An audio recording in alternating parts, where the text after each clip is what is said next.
যে ক্লাসগুলো হয়ে গেছে, যাদের অলরেডি রেকর্ড ক্লাস বা স্টাডি মেটেরিয়াল শেয়ার করা হয়ে গেছে, অর্থাৎ যেমন বলতে চাইছি তোমার জিকে ক্লাস যেটা গতকাল হলো বা তার আগের দিন ইংলিশ ক্লাস, এই দুটো ক্লাসের রেকর্ডিং এবং স্টাডি মেটেরিয়াল আরো একবার তোমাদের সাথে শেয়ার করে দেওয়া হবে। ঠিক আছে, এটা আমি আজকের ক্লাসের শেষে জানিয়ে দেবো কিভাবে কি পাবে না পাবে, আমি আজকের ক্লাসের শেষে জানিয়ে দেবো। কিন্তু বাংলা ক্লাসের কিন্তু রিপিট হবে না, অর্থাৎ বাংলা ক্লাস আজকের যে সিক্রেট কোড হবে সেটা দিয়ে কিন্তু পেতে হবে, এটা কিন্তু আর রিপিট হবে না। এই জায়গাটা মাথায় রেখে দিও, কারণ অনেকগুলো দিন কিন্তু ক্লাস চলছে, এখন মোটামুটি সিস্টেম বুঝে গেছে সবাই। ম্যাডাম জয়েন করে গেলে আমরা স্টার্ট করে দেবো, একটু অপেক্ষা করে যাও। ম্যাডাম জয়েন করে গেলে আমরা স্টার্ট করে দেবো। বাংলা গ্রামার ক্লাস চলছে অলরেডি। আমাদের এই সেশনের মধ্যে মানে আমাদের পঞ্চায়েতের মধ্যে যতগুলো আর কি থাকে সাবজেক্ট থেকে সবগুলো কিন্তু এর মধ্যে ইনক্লুড রয়েছে, সবগুলো সাবজেক্ট এর মধ্যে ইনক্লুড রয়েছে। আজ আমাদের বাংলা গ্রামার ক্লাস শুরু হবে। ম্যাডাম অলরেডি জয়েন করে গেছেন। 7টা বাজে, আমি একটু সময় নেব না। প্রত্যেককে আবারও বলছি, আজকের ক্লাসের যে রেকর্ডিং বা স্টাডি ম্যাটেরিয়াল তা আজকের ক্লাসের শেষে সিক্রেট কোডের মাধ্যমে শেয়ার করা হবে।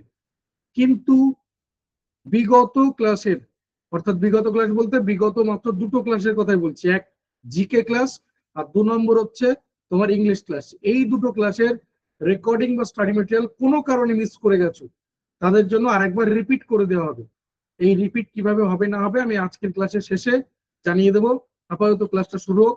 প্রত্যেকের কাছে এই অনুরোধ রইল যে কমেন্ট বক্সটার অপব্যবহার না হয়, অর্থাৎ কেউ যদি এখানে রেকর্ড ক্লাস বা স্টাডি মেটেরিয়াল মেসেজ করে, আমি দেখতে চাই তোমাদের মধ্যে কেউ যারা রেগুলার ক্লাস করো, যারা সিস্টেমটা বোঝো, তোমাদের মধ্যে কেউ যেন তাকে বারণ করে যে ভাই একটু অপেক্ষা করো, সবকিছু পেয়ে যাবে।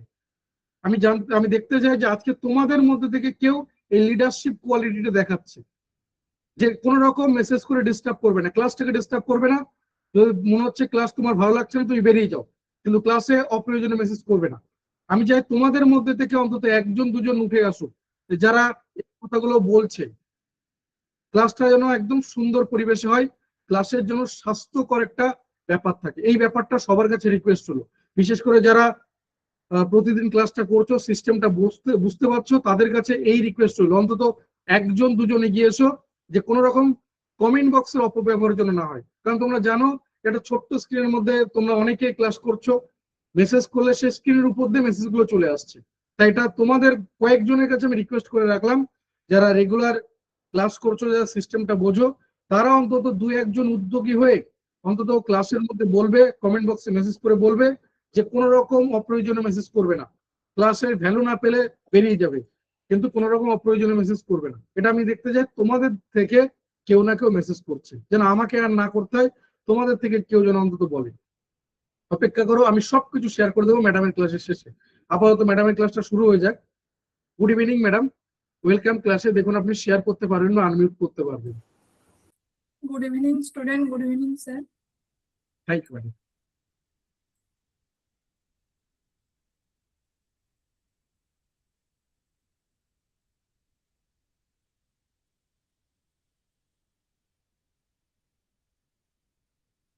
বেশ, আচ্ছা।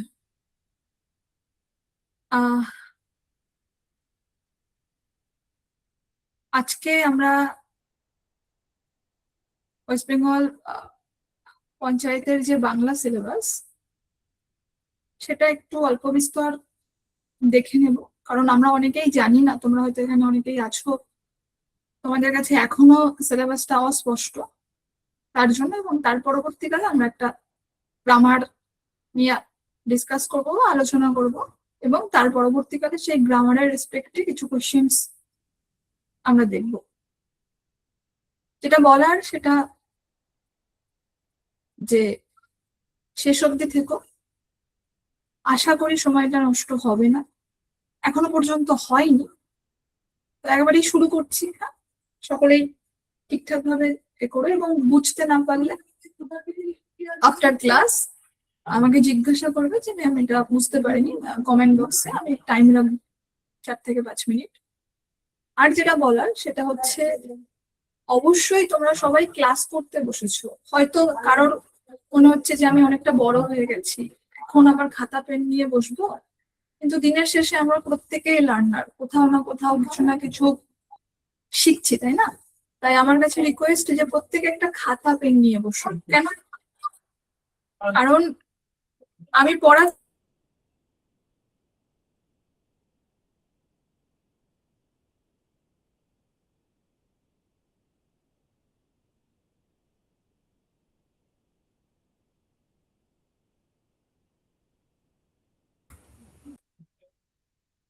তো যেখানে ছিলাম আমরা, সরি, তোমরা একটু খাতা পেন নিয়ে বসো এবং যেখানে যেখানে বেঁধে যাবে, সাপোজ বুঝতে পারছো না ইত্যাদি ইত্যাদি, সেই জায়গাগুলো তোমরা লিখো, এই জায়গাটা আমরা বুঝতে পারছি না বা আমি বুঝতে পারছি না, এই জায়গায় আমার কোশ্চেন্স আছে। আফটার ক্লাস যখন আমি জিজ্ঞাসা করবো কারোর কোথাও কোনো কনফিউশন আছে কি, প্রত্যেকটি টপিকের পরে পরে 3বার আমি জিজ্ঞাসা করবো। বাংলা সিলেবাস বোঝানোর পর একবার, বাংলা গ্রামার বোঝানোর পর একবার, এবং কোয়েশ্চেন অ্যান্সার করার পর একবার, টোটাল 3বার আমি জিজ্ঞাসা করবো এবং প্রত্যেকটি স্টেপে স্টেপে তোমরা তোমাদের কনফিউশন গুলো বলো। চলো শুরু করছি। আজকে আমাদের টপিক ওয়েস্ট বেঙ্গল সিলেবাস, পঞ্চায়েতের যে সিলেবাস সেটা। সবার প্রথম আমরা দেখবো যে বাংলা সিলেবাসের মধ্যে সব থেকে বড় অংশ জুড়ে যেটা রয়েছে সেটা হচ্ছে ভোকাবুলারি বা শব্দ ভান্ডার। কি শব্দ ভান্ডার? না, বাংলা শব্দ ভান্ডার। এই অংশে বাংলা শব্দের অর্থ ও ব্যবহার থেকে কিন্তু প্রশ্ন আসে। ধরা যাক কি, মানে আমি জাস্ট জানাচ্ছি, আমাদের পশ্চিমবঙ্গ তথা ভারতবর্ষে আমরা সকলেই জানি বিভিন্ন সময় বিদেশিরা এসছে, বিশেষত পশ্চিমবঙ্গে তারা বেশ সুন্দর করে ঘাঁটি গেড়েছে, কখনো ব্যবসা করার নামে, কখনো ধর্ম প্রচার করার নামে, এবং তারা তাদের ভাষাটা কিছুটা আমাদের ঘাড়ের উপর চাপিয়ে দিয়ে গেছে। তো যার ফলে কি হচ্ছে যে এই যে ঘাড়ের উপর ভাষাগুলো চাপিয়ে দিয়েছে, এবং বাঙালিরা আমরা একটু কি সমস্ত সংস্কৃতিকে নিয়ে চলতে ভালোবাসি, তো আমাদের ভাষাটাই বা তার বাদ যাবে কেন? যার ফলে বাংলা ভাষার মধ্যে আমরা যে ভাষাগুলো ব্যবহার করি, এবং আমি যে কথাগুলো বলছি, আচ্ছা আমার কি সাউন্ড শোনা যাচ্ছে না? আমার সাউন্ডে কি প্রবলেম হচ্ছে স্যার? না না, অল ক্লিয়ার আছে ম্যাডাম, অল ক্লিয়ার। আচ্ছা আচ্ছা। তো যার ফলে কি হচ্ছে, আমরা যে ভাষাগুলো, ওকে ওকে থ্যাংক ইউ, আর মেসেজ করো না। যার ফলে আমরা যে ভাষাগুলো ব্যবহার করছি, এখানে প্রায় 50 থেকে 60%, তোমার শুনলে হয়তো অবাক হবে, 100টা শব্দের মধ্যে 50 থেকে 60টা শব্দ হচ্ছে বিদেশি ভাষা থেকে আসা। যেমন দাম, কম, বেশি, হ্যাঁ, সব, রুমাল, পেপে, টিফিন, আলমারি, মোটামুটি চোখের সামনে যা পাচ্ছ সবই প্রায় তোমার বিদেশি শব্দ থেকে আগত। তো সেই শব্দ ভান্ডারটা কিন্তু খুব গুরুত্বপূর্ণ। একটা শব্দ ভান্ডার আসবে, দেবে যে এই শব্দটি কোথা থেকে, কোন ভাষা থেকে আগত। সাপোজ দিল দাম, এই শব্দটি কোন ভাষা থেকে আগত। সাপোজ দিল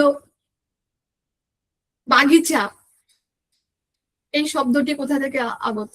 লণ্ঠন কোথা থেকে আগত। লণ্ঠন শুনে তো আমরা মুখে হাত দিয়ে বসে পড়বো, আরে লণ্ঠন তো সেই কবে থেকে বাংলায় আছে, পুরোনো দিনকার। কিন্তু আমি যদি বলি লণ্ঠনটা ইংলিশ শব্দ, তোমাদের শুনতে অবাক লাগবে। সুকুমার সেনের বাংলা ভাষার ইতিবৃত্ত বলে যে বইটা, সেই একমাত্র ওই বইটাই সুকুমার সেন বলছেন যে লণ্ঠনটা ইংরেজি শব্দ। ঠিক এরকম কিছু ইনফরমেশন কিন্তু আমাদের ক্যারি করতে হবে, একেবারেই কঠিন কিছু না, আমি দিয়ে দেবো। এবং আর কি গুরুত্বপূর্ণ জায়গা আমরা দেখব এখানে, আমরা দেখব শব্দের অর্থ, শুদ্ধ বানান, চলিত সাধু ভাষা, তৎসম তদ্ভব দেশি বিদেশি শব্দ, এক কথায় প্রকাশ, শব্দ শুদ্ধি, এবং বাক্যে শব্দের ব্যবহার, এখান থেকে কেমন প্রশ্ন আসতে পারে? অম্লান শব্দের অর্থ কি প্রশ্ন আসতে পারে। নির্ভীকের সমার্থক শব্দ কি প্রশ্ন আসতে পারে। কিংবা কোনো শুদ্ধ বানান নিয়েও কিন্তু প্রশ্ন আসতে পারে। বা একটুখানি আগে যেমন বললাম, বলতে পারে যে দাম, এরকম করে ইনভাইটেড কমা দেবে, শব্দটি কোন শব্দ ভান্ডারের অংশ।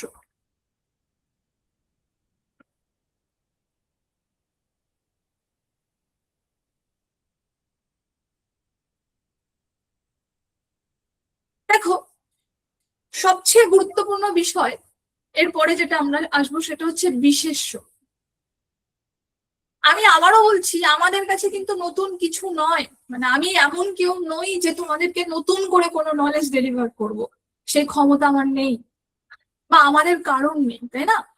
এই সব কটা জিনিস কিন্তু তোমরা জানো।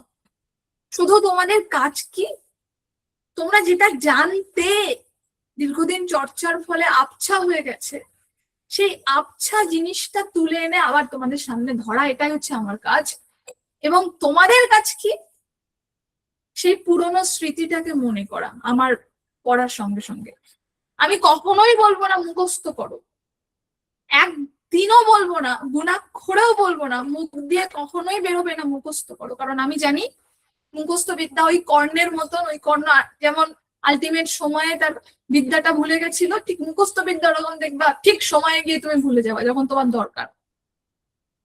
তাই আমি যখন পড়াবো তখন কখনোই মুখস্থ করবে না, বা আমার পড়া মুখস্থ করবে না। যতক্ষণ বুঝতে না পারবে ততক্ষণ জিজ্ঞাসা করবে, আমি ততক্ষণ বোঝাবো, কিন্তু মুখস্থ নৈব বোঝাও। রাইট? এবার চলে আসছি বিশেষ্য। এই বিশেষ্যের এখানে আমরা দেখছি বিশেষ্য কয় প্রকার।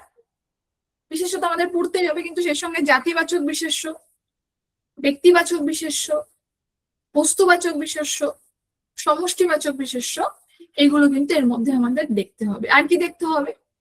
লিঙ্গ পরিবর্তন দেখতে হবে। আর কি দেখতে হবে? বচন পরিবর্তন দেখতে হবে, কারক ও বিভক্তি দেখতে হবে।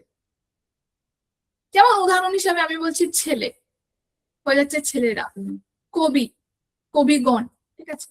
এবার চলে আসছি ক্রিয়া। ক্রিয়া বলতে আমরা ক্রিয়ার কালের কথা বলছি সর্বপ্রথম। অর্থাৎ ক্রিয়ার কালকে আমরা 3 ভাগে ভাগ করি: বর্তমান, ভবিষ্যৎ এবং অতীত। আমি ভাত খাচ্ছি,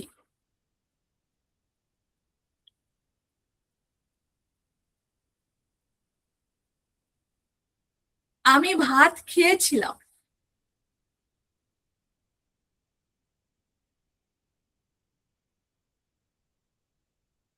আমি ভাত খাবো। দেখো লক্ষ্য করে, প্রথমটা আমরা বর্তমান করেছি, তারপরেরটা আমরা অতীত করেছি, তারপরেরটা আমি ভবিষ্যৎ করেছি। ঠিক এর থেকে কঠিন প্রশ্ন কিন্তু আসবে না বাবা। পুরুষভেদ, ধাতু, সমাপিকা ও সমাপিকা ক্রিয়া, এগুলো কিন্তু আমাদের দেখতে হবে। যেমন আমি উদাহরণ হিসাবে তাও তুলে দিয়েছি, আমি যাই, সে গিয়েছিল, তারা যাবে। বর্তমান, অতীত এবং ভবিষ্যতের উদাহরণ। চলে আসছি সন্ধি। সন্ধির ক্ষেত্রে আমরা কি দেখছি? সন্ধির ক্ষেত্রে আমরা সর্বপ্রথম যেটা দেখবো সেটা কি? স্বরসন্ধি। আর কি দেখছি? ব্যঞ্জন সন্ধি। আর কি দেখছি? বিসর্গ সন্ধি। তাহলে সন্ধির ক্ষেত্রে আমরা প্রথমে দেখলাম স্বরসন্ধি, ব্যঞ্জন সন্ধি, বিসর্গ সন্ধি। শুনতে খুব মনে হচ্ছে আরে সন্ধি ছোটবেলায় পড়েছিলাম, কত সুন্দর, কিন্তু এর মধ্যে না অনেক নিয়ম আছে, সেগুলো আমাদের একটু ডিটেলস দেখতে হবে। আমি বলবো আগের জিনিসগুলোর থেকে এই জায়গাটা একটু একটু তোমাদের ভালো করে সময় দিতে হবে, নাহলে এটার ঘাড়ে ওটা, ওটার ঘাড়ে সেটা চেপে যাবে। রাইট? যেমন বিদ্যা যুক্ত আলয়, এখানে কি হচ্ছে বলতো? কোন নিয়মটা আসছে বলতো? আ যোগ আ সমান সমান আ। এরকম বিভিন্ন নিয়ম আছে। অ যোগ আ, রস্বই যোগ আ, ঠিক আছে? তো আমরা দেখবো। তা একটা নিয়ম আমি এখানে লিখেছি, বিদ্যাযুক্ত আলয় সমান সমান বিদ্যালয়। চলে আসছি সমাস। অনেকগুলো সমাস আমরা প্রত্যেকেই জানি, সমাসগুলো বিদ্যমান, যেমন দ্বন্দ্ব, কর্মধারায়, তৎপুরুষ, বহুব্রীহি, দ্বিগু, এগুলো কিন্তু সব আমাদের করতে হবে। চলে আসছি কারক ও বিভক্তি। সেখানে কর্তৃকারক, কর্মকারক, করণকারক, অপাদান কারক, এইগুলো কিন্তু বিশেষ গুরুত্বপূর্ণ। চলে আসছি বাক্য। সেখানে আমাদের দেখতে হবে বাক্য সংশোধন, বাক্য রূপান্তর, সরল, জটিল ও যৌগিক বাক্য, ধ্বনি ও বর্ণ, যেখানে আমরা দেখব স্বরধ্বনি, ব্যঞ্জন ধ্বনি, ধ্বনির পরিবর্তন এবং বর্ণ বিশ্লেষণ। চলে আসছি উপসর্গ ও প্রত্যয়। আমি আর যেমন অযুক্ত জ্ঞান, অজ্ঞান, কর যুক্ত তা, কর্তা, উদাহরণ হিসাবে আমি দিয়েছি। এবার আমাদেরকে আরেকটা জায়গা পড়তে হবে, সেটা হচ্ছে বেঙ্গলি কম্প্রিহেনশন। তোমরা মোটামুটি ক্লাস 11, ক্লাস 12-এ ইংরেজিতে যখন পরীক্ষা দিতে গেছিলে, একটা প্যাসেজ করতে হয়েছিল এবং সেই প্যাসেজের রেসপেক্টে তোমার প্রশ্ন ছিল। ঠিক এখানে এরকম একটা প্যাসেজ থাকবে, যে প্যাসেজটা ইংরেজি নয়, বাংলা প্যাসেজ। ধর একটা গল্প দিল, একটা প্রবন্ধ দিল, যেকোনো একটা কিছু দেবে, ঠিক আছে, এবং তার রেসপেক্টে হয়তো 5টা এমসিকিউ প্রশ্ন থাকবে, পুরো ওই প্যাসেজের রেসপেক্টে। এখানে কিন্তু তুমি কি জানো, আমি কি জানি, রাম কি জানে, শ্যাম কি জানে, ডাজ নট ম্যাটার। তোমাকে ফলো করতে হবে, লক্ষ্য রাখতে হবে কিন্তু কেবল এই প্যাসেজটার উপরে। এখানে কেমন ধরনের প্রশ্ন আসছে বিভিন্ন পরীক্ষায়, যেমন ধরো একটা প্যাসেজ দিল এবং বলল এর মূল ভাব কি। তোমার একটা প্যাসেজ দিল এবং বলল উপরোক্ত অংশটি বা উপরিউক্ত অনুধাবনটির শিরোনাম নির্বাচন করুন, বলে ওরা 4খানা শিরোনাম দিল। মজার বিষয়, এই 4খানা শিরোনামের 2খানা শিরোনাম তুমি অনায়াসে বাদ দিয়ে দিতে পারবে, ভাববে যে এই দুটো তো হবেই না। কিন্তু এমন দুটো শিরোনাম থাকবে, এই দুটো শিরোনাম নিয়ে তোমাদের মনে হবে এইটা হবে না এইটা হবে, এইটা হবে না এইটা হবে, ঠিক আছে। সুতরাং এগুলো আমাদের একটু প্র্যাকটিসে রাখতে হবে। শব্দার্থ দিতে পারে এখান থেকে, প্রশ্ন উত্তর ডিরেক্টলি কোনো থিওরিটিক্যাল প্রশ্ন দিতে পারে, লেখকের বক্তব্য কি সেটা দিতে পারে। সুতরাং এখান থেকে আমরা কিভাবে প্রিপারেশন নিতে পারি? প্রতিদিন বাংলা সংবাদপত্র ও ছোট গল্প পড়লে কিন্তু এই কম্প্রিহেনশন আমরা সহজে পারবো। যারা এখানে আছো বা যারা বাংলা নিউজ পেপার, বাংলা সংবাদপত্র নিয়মিত একটু হলেও পড়ো, অন্তত 1-2 আর্টিকেল, তাদের ক্ষেত্রে কোনো সমস্যা হবে না, 5টায় ঠিক করতে পারবে। এবার শুধু কি গ্রামারের বাইরেও বাংলা সাহিত্য বা বেঙ্গলি লিটারেচার নিয়েও কিন্তু আমাদের একটু জানতে হবে। সেখানে আমরা কি দেখবো? সেখানে আমরা যেটা দেখবো একেবারে শুরুতে, যে এখানে বাংলা সাহিত্যের ইতিহাস ও লেখক, তাদের কি রচনা, সেখান থেকে কিন্তু কিছু প্রশ্ন আসে। যেমন গুরুত্বপূর্ণ সাহিত্যিক থেকে কিছু প্রশ্ন আসবে, রবীন্দ্রনাথ টেগর, আসতে পারে বঙ্কিমচন্দ্র চট্টোপাধ্যায়। এখন আমি বলবো রবীন্দ্রনাথ টেগর তো প্রাসঙ্গিক, বাংলা সাহিত্য রবীন্দ্রনাথ ছাড়া অন্ধকার, অসহায়। কিন্তু এখন বঙ্কিমচন্দ্র চট্টোপাধ্যায় হচ্ছে সেই হটস্পট বলে না, সেই রকম হটস্পট বা হট সিটে বসে রয়েছে। আমি 100-এ 200% কি 500% শিওর বঙ্কিমচন্দ্র চট্টোপাধ্যায় থেকে প্রশ্ন আসবেই। আর জনগণ মন নয়, বন্দে মাতরম যে গানটা, সেই গানের প্রত্যেকটি লাইন একটু ভালো করে দেখে যেতে হবে আমাদের। শুধু তোমাদের পঞ্চায়েতের ক্ষেত্রে না, আপকামিং যে কটা কম্পিটিটিভ এক্সাম আছে, ইচ অ্যান্ড এভরি এক্সামের ক্ষেত্রে আমি বলবো বন্দে মাতরমের যে সং, যে লাইন, সেই লাইনগুলো ঠিকঠাক ভাবে দেখে যেতে হবে। আমি কেন বলছি? পশ্চিমবঙ্গে বন্দে মাতরম এসছে, তাই কি হয়েছে? তোমরা যারা জানো তারা জানো, এখন বর্তমানে এনটিএ নেট পরীক্ষা হচ্ছে, চলছে, অনগোয়িং। আগামীকাল শেষ হবে, 22 তারিখ থেকে শুরু হয়েছিল, 30 তারিখ পর্যন্ত হবে আর কি। সেখানে এক দিন 2টো করে শিফট, প্রায় 3 থেকে 4টে শিফটে এই বন্দে মাতরম গান থেকে প্রশ্ন এসছে। ওটা তো ন্যাশনাল লেভেলের, অর্থাৎ কেন্দ্রীয় সরকারের পরীক্ষা, কিন্তু তাও ওখানেও কিন্তু বন্দে মাতরম থেকে প্রশ্ন এসছে। তাও কি সিকোয়েন্স দিয়েছে, লাইনের সিকোয়েন্স, সুজলং সুফলং, পরপর লাইন তুলে দিয়েছে, দিয়ে সিকোয়েন্স সাজাতে দিয়েছে। সুতরাং পশ্চিমবঙ্গের সামনের পরীক্ষাগুলোতে তো আসবে ধরে নিয়ে, ঠিক আছে, আসতে পারে বন্দে মাতরম কোথা থেকে নেওয়া হয়েছে। সুতরাং আনন্দমঠ, বন্দে মাতরম, এই দুটো প্রসঙ্গে তো আমাদের ভালো করে জানতেই হবে। চলে আসছি শরৎচন্দ্র চট্টোপাধ্যায়। শরৎচন্দ্রের সব থেকে বিখ্যাত উপন্যাস হচ্ছে দেবদাস। তাছাড়াও আরো একটা আছে শ্রীকান্ত। এদের চরিত্রগুলো একটু জানতে হবে আমাদের। পথের দাবি। চলে আসছি মাইকেল মধুসূদন দত্ত, মেঘনাদ বধ কাব্য। জাস্ট চরিত্রগুলো সম্বন্ধে একটু জেনে নেবো। কাজী নজরুল ইসলামকে কেন আমরা বিদ্রোহী কবি বলি, বা বিদ্রোহী কবিতাটা কার লেখা, অগ্নিবীণা কার লেখা, সব্যসাচী কার লেখা, হ্যাঁ, এগুলো আমাদের আসতে পারে। ঈশ্বরচন্দ্র বিদ্যাসাগরের বর্ণপরিচয়। এবার চলে আসছি বাংলা সাহিত্যের যুগ। তাহলে বাংলা সাহিত্যের ইতিহাসে যেগুলো দিলাম, এর বাইরে আর পড়ার প্রয়োজন, এগুলো করলেই যথেষ্ট। এবার চলে এসছি বাংলা সাহিত্যের যুগ বিভাগ। বাংলা সাহিত্যের যে যুগ বিভাগ, এটাকে আমরা মোটামুটি 3টে ভাগে ভাগ করতে পারি: প্রাচীন যুগ, মধ্যযুগ এবং আধুনিক যুগ। কি কি বলছি বা কি কি বললাম? প্রাচীন যুগ বললাম, মধ্যযুগ বললাম এবং আমরা আধুনিক যুগ বললাম। প্রাচীন যুগের মধ্যে কি কি পড়ে বলতো বাংলা সাহিত্যের মধ্যে? এক এবং একমাত্র চর্যাপদ।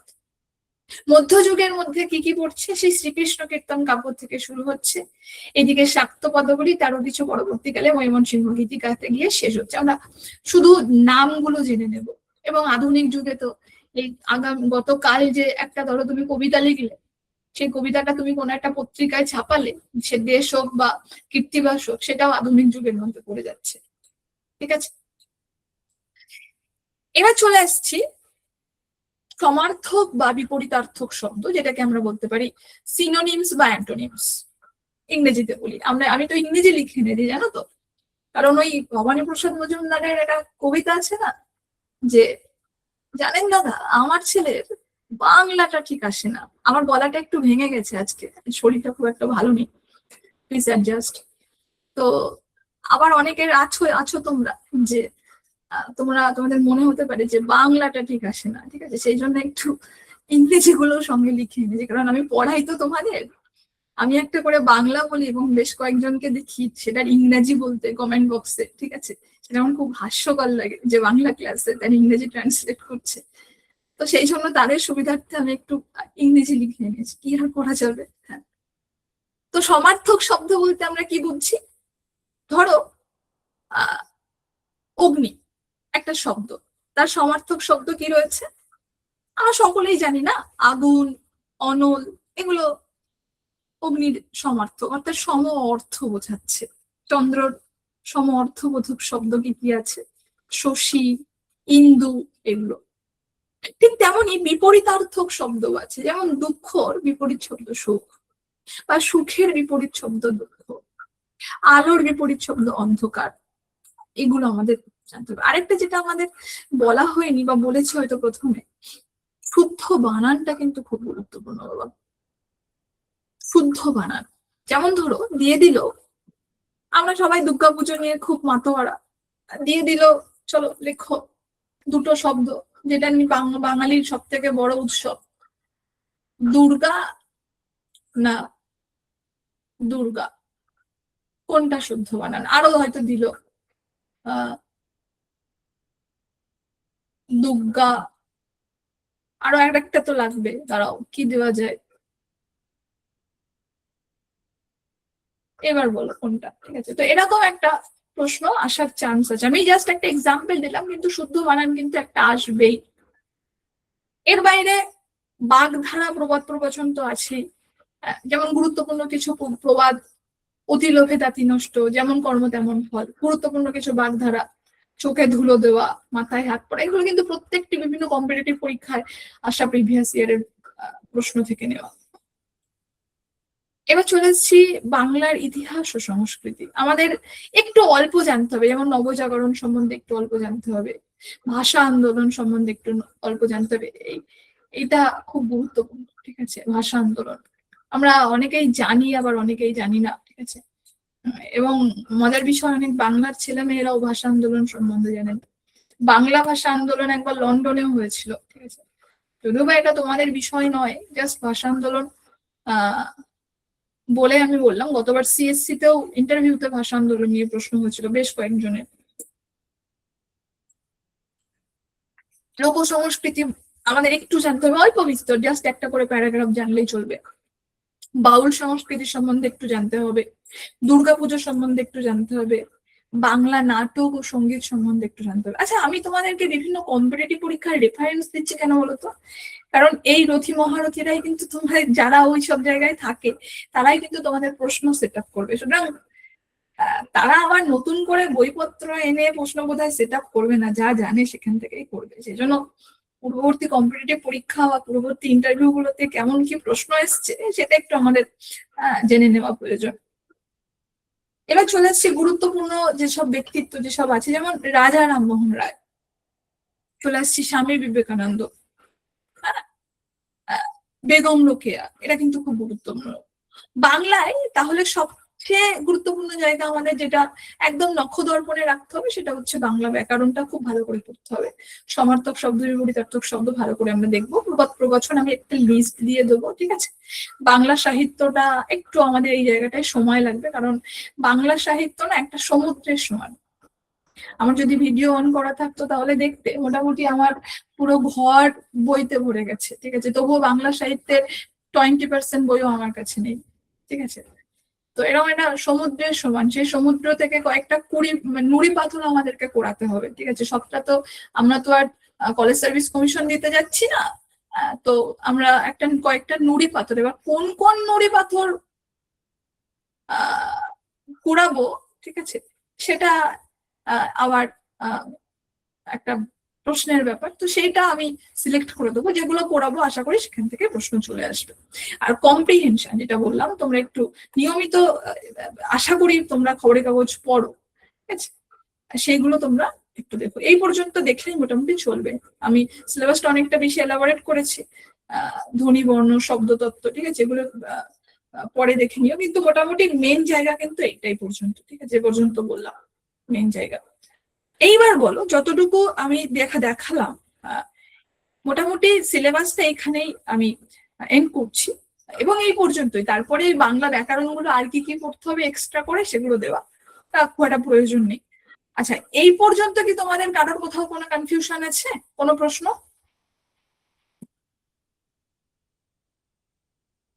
বাংলা সিলেবাস নিয়ে কথা কোনো প্রশ্ন নেই তো? চলো এবার তাহলে আমরা একটা গ্রামার দেখে নিই। একটা কথা মাথায় রাখবে, খাতা পেন নিয়ে বসবে, আজকে গ্রামারের ক্রিয়াপদ পড়াবো। যেখানে বুঝতে না পারবে সেখানে আমাকে থামাবে, থামিয়ে প্রশ্ন করবে। কারণ মুখস্থ করবে না, মুখস্থ করবে না, মুখস্থ করবে না, ঠিক আছে? এটা হচ্ছে আমার সব থেকে বড় গুরুত্বপূর্ণ আর কি যেটা বলার। তো আজকের টপিক হচ্ছে ক্রিয়াপদ। দেখো, ক্রিয়াপদ বলতে কি বোঝানো হচ্ছে? যে পদ দ্বারা কোনো কার্য সম্পাদন করা বোঝায় তাকেই ক্রিয়াপদ বলে। এবং যে কোনো ক্রিয়াপদে দুটো অংশ থাকে, একটাকে আমরা বলছি ক্রিয়ামূল, একটাকে আমরা বলছি ক্রিয়া বিভক্তি। ভাব প্রকাশের উপর ভিত্তি করে ক্রিয়াপদকে আমরা দুই প্রকার ভাগে ভাগ করতে পারি। ধরো আমি একটা শব্দ বললাম, পড়া, একটা ক্রিয়াপদ। এখানে দুটো অংশ রয়েছে, একটা হচ্ছে পর, এখানে একটা এরকম সাইন হবে যুক্ত আ। তাহলে এই যে পর, এটা হচ্ছে ক্রিয়ামূল, আর এই যে আ, এটা হচ্ছে ক্রিয়া বিভক্তি। তাহলে দুটো যুক্ত হয়ে তারপরে তৈরি হচ্ছে ক্রিয়াপদ, তাই না? এবং ভাব প্রকাশের উপর ভিত্তি করে, তাহলে ভাব প্রকাশের উপর ভিত্তি করে আমরা ক্রিয়াপদকে কয় ভাগে ভাগ করছি? না, 2 ভাগে ভাগ করছি। এটা কিন্তু মাথায় রাখতে হবে। কি কি? একটা হচ্ছে সমাপিকা ক্রিয়া, আর একটা হচ্ছে অসমাপিকা ক্রিয়া। সোজা সাপটা ভাষায় বলবো, সমাপিকা ক্রিয়া বলতে কি বোঝানো হচ্ছে? যে ক্রিয়াপদ দ্বারা বাক্যের পরিসমাপ্তি জ্ঞাপিত হয়। অর্থাৎ আমি আজ তোমাদের পড়াবো না,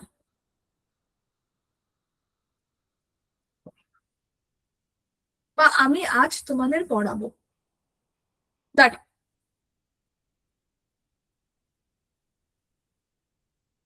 এই যে বাক্যটা, এর মধ্য দিয়ে বাক্যটা সমাপ্তি হচ্ছে।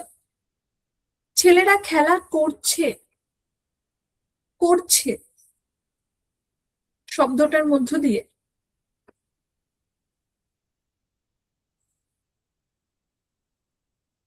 আচ্ছা, তোমার কি মনে হয় যে আমি এখন পড়াতে পড়াতে তোমাদের এক্সামের ফর্ম ফিল আপ সম্বন্ধে বলবো?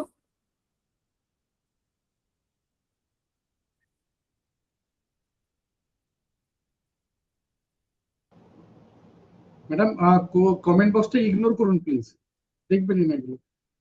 আর আসলে এমন ভাবে স্ক্রিনের উপরে চলে আসে, আর এইসব কমেন্ট গুলো দেখলেই মাথাটা গরম হয়ে যায়। আমি দেখো তোমাদেরকে বললাম এই কথাগুলো, মিনিমাম এই এতটুকু ভদ্রতাটুকু রাখো না, বিশ্বাস করো। খুব বাজে লাগে এই জায়গাটা, যে ভাবতেও খারাপ লাগে যে এগুলো বলতে হচ্ছে তোমাদের মতো ছেলে মেয়েগুলোকে, যেখানে প্রথম দিনে একটা ক্লাস ছিল আলাদা করে, কোনো সাবজেক্ট ছিল না, সিলেবাস এন্ড জেনারেল ডিসকাশন বলে কিছু বলার নেই। মানে এরা কেন আসে, কিসের জন্য বেরিয়ে না, বেরিয়ে যাও না, মোটামুটি 50 জন বেরিয়ে যাও না, না 50 না, জন বেরিয়ে যাও না। আমি বলছি কিছু ছেলে মেয়ে আছে জাস্ট ডিস্টার্ব করতে আসে, যারা সত্যিকারের জানতে চায় তাদেরকে জাস্ট ডিস্টার্ব করতে আসে। কন্টিনিউ করুন ম্যাডাম।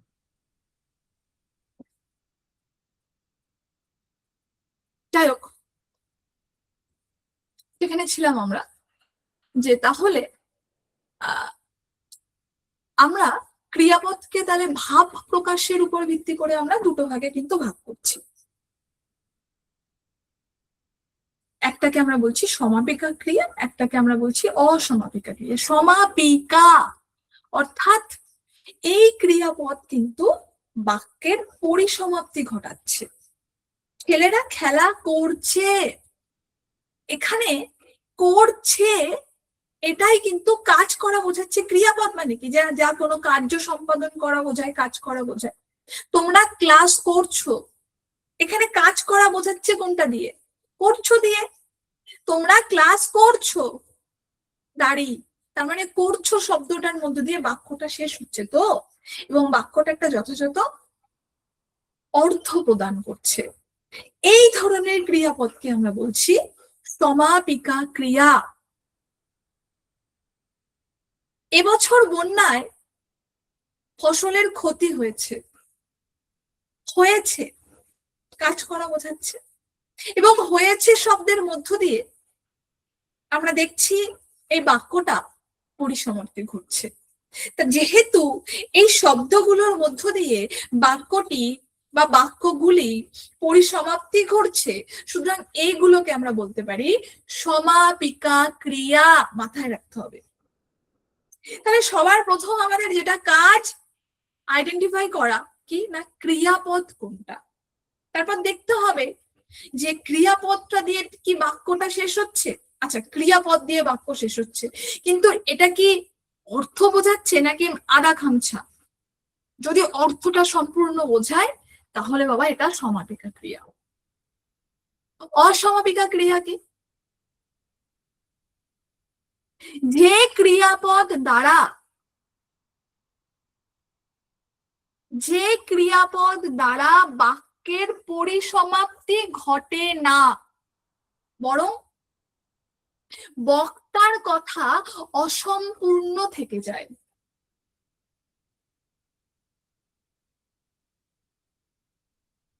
কিছু উদাহরণ দিলে তোমরা আরো ভালো বুঝতে পারবে। যেমন ধরো,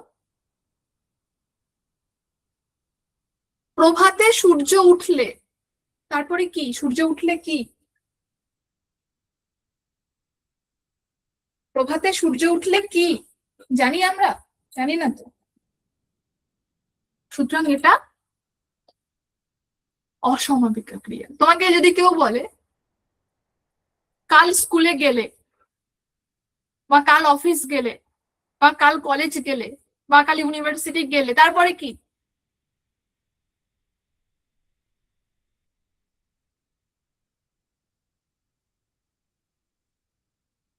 সেক্ষেত্রে আমরা দেখব যে এটা কিন্তু অবশ্যই অবশ্যই করে অসমাপিকা ক্রিয়া।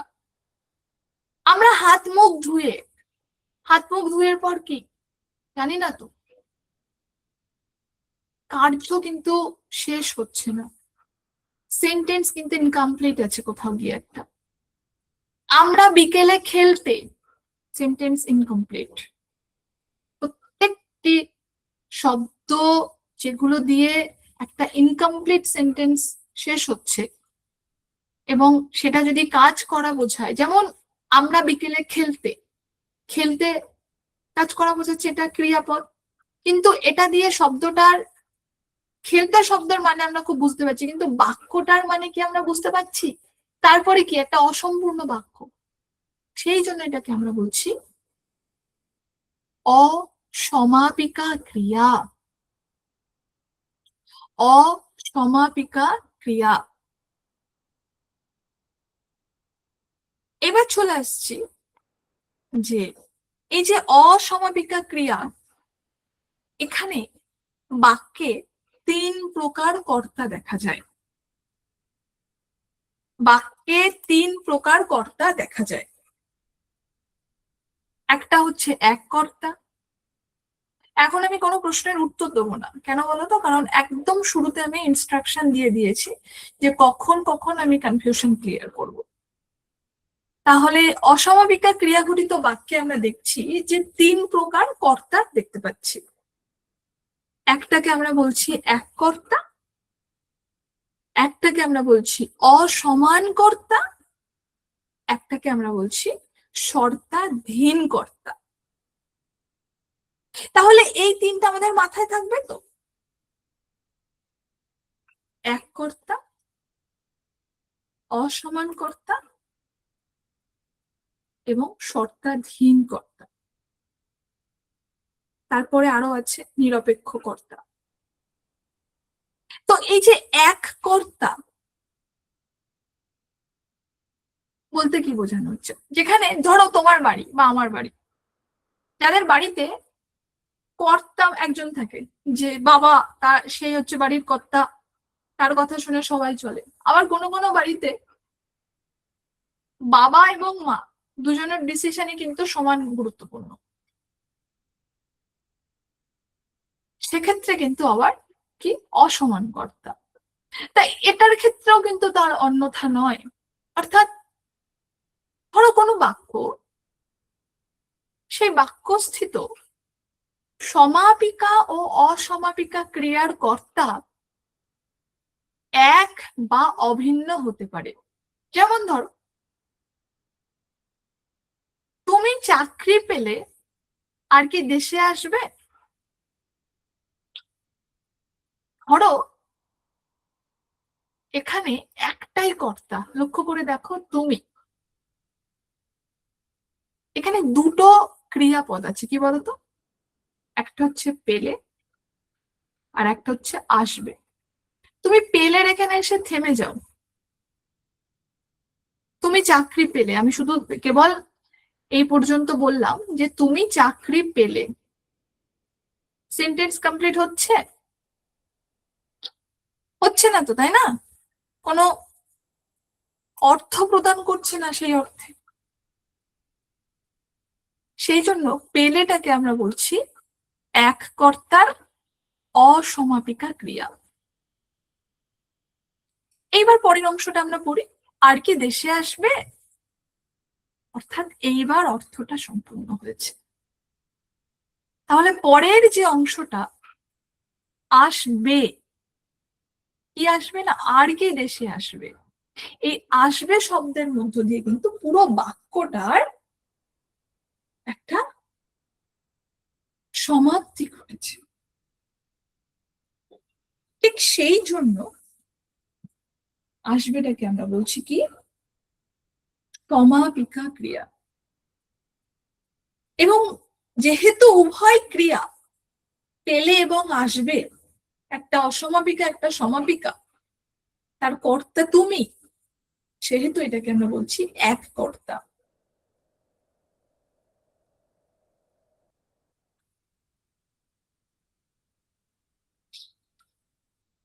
তাই না?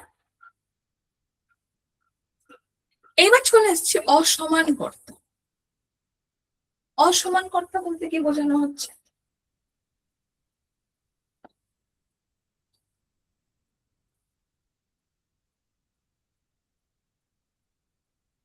বাক্য মধ্যস্থিত বা বাক্যস্থিত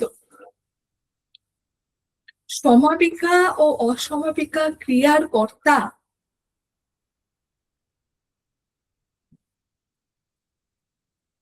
এক না হলে সেখানে কর্তাগুলোকে অসমান কর্তা বলা হয়। তাহলে কি বলছি আমরা? বাক্যস্থিত সমাপিকা ও অসমাপিকা ক্রিয়ার কর্তা এক না হলে সেখানে কর্তাগুলোকে অসমান কর্তা বলা হয়। এক্ষেত্রে এটাকে আমরা দুভাবে দেখব। একটাকে আমরা বলছি শর্তাধীন কর্তা, একটাকে আমরা বলছি নিরপেক্ষ কর্তা। অর্থাৎ খায় না মাথায় দেয়। শর্তাধীন কর্তা বলতে বোঝানো হচ্ছে এই জাতীয় কর্তাদের ব্যবহার শর্তাধীন হতে পারে। যেমন তোমরা বাড়ি এলে আমি রওনা হব, এখানে একটা শর্তা। তোমরা পড়তে আসলে আমি পড়াবো। আমি যদি বলি তোমাদেরকে তোমরা পড়তে আসলে আমি পড়াবো, এখানে একটা শর্ত আছে, কিন্তু তোমরা আসলে তবেই পড়াবো, তোমরা বাড়ি এলে তবেই আমি রওনা হব। তো এখানে এই যে এলে, এটা অবশ্যই দেখতে পাচ্ছ যে কার্য করা বোঝাচ্ছে, কিন্তু এই শব্দটার মধ্য দিয়ে বা এই ক্রিয়াপদের মধ্য দিয়ে অর্থের সমাপ্তি ঘটছে না। সুতরাং অসমাপিকা ক্রিয়া। সমাপিকা ক্রিয়া এবং অসমাপিকা ক্রিয়া কিন্তু তোমাদের বুঝতেই হবে, আদারওয়াইজ কিন্তু কোনো কিছুই ঠিক করে বুঝতে পারবে না। তো এই যে জায়গাটা, যে তোমাদের বাড়ি আসার উপর আমার রওনা হওয়া নির্ভরশীল বলে তোমরা এখানে এই যে এলে অসমাপিকা ক্রিয়ার কর্তা তোমরা, এবং রওনা হব সমাপিকা ক্রিয়ার কর্তা কিন্তু আমি। তাহলে এলে, এই যে এলে, এই এলে অসমাপিকা ক্রিয়ার কর্তাকে না তোমরা, আর রওনা হব এটা সমাপিকা ক্রিয়া, দেখতেই পাচ্ছ আমি তার কর্তা। তাহলে এখানে আমরা দুটো কর্তা পাচ্ছি, সঙ্গে একটা শর্ত পাচ্ছি, সেই জন্য এটাকে বলছি আমরা শর্তাধীন কর্তা।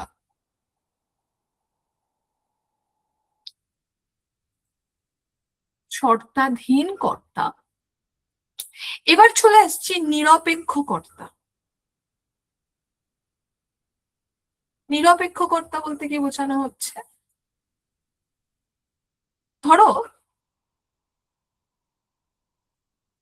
শর্তাধীন না হয়েও যখন আমরা দেখি সমাপিকা ও অসমাপিকা ক্রিয়ার ভিন্ন ভিন্ন কর্তৃপদ থাকতে পারে, সেক্ষেত্রে প্রথম কর্তৃপদটিকে বলা হয় নিরপেক্ষ কর্তা। যেমন নিরপেক্ষ, যেমন ধরো এই জায়গাটা একটু বুঝবে, হ্যাঁ, অনেকের এখানে আবার একটু গন্ডগোল হয়ে যায়। যেমন ধরো, ভালো করে বুঝবে, ধরো কোনো শর্ত নেই, কিন্তু কিন্তু তারপরেও যে তুমি আসলে তারপরে আমি যাব, আমি না খেলে তুমি খাবে না, বা তুমি না খেলে আমি খাবো না, এরকম কোনো কস ফস নেই, কারণ টারণ নেই, শর্ত ফর্ত নেই। কিন্তু তারপরেও সমাপিকা ও অসমাপিকা ক্রিয়ায় ভিন্ন ভিন্ন কর্তৃপদ থাকতে পারে, আলাদা আলাদা কর্তৃপদ থাকতে পারে। সেক্ষেত্রে প্রথম কর্তৃপদটিকে বলা হয় নিরপেক্ষ কর্তা। প্রশ্ন আসতে পারে, নিরপেক্ষ কর্তার ক্ষেত্রে আমরা প্রথম কর্তৃপদটিকে বলবো, না দ্বিতীয় কর্তৃপদটিকে বলবো, নাকি তৃতীয় কর্তৃপদটিকে বলবো, না চতুর্থ কর্তৃপদটিকে বলবো? তখন অবশ্যই আমাদেরকে বলতে হবে প্রথম কর্তৃপদটিকে বলা হয় নিরপেক্ষ কর্তা।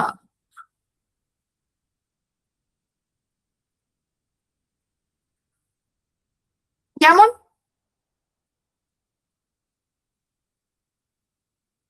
সূর্য অস্তমিত হলে যাত্রীদল পথ চলা শুরু করলো। এখানে এই যে যাত্রী দলের পথ চলা, তার সঙ্গে সূর্য অস্তমিত হওয়ার তো কোনো সম্পর্ক নেই।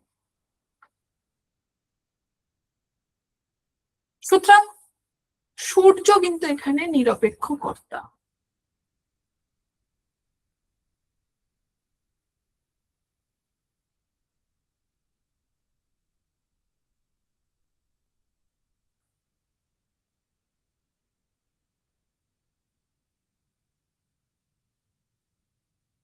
আই থিঙ্ক বোঝাতে পারলাম।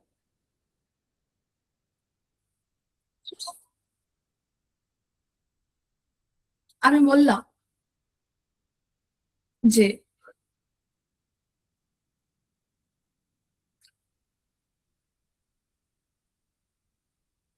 আহ মনে পড়ছে না, একটা উদাহরণ দেবো ভাবছি, দাঁড়াও।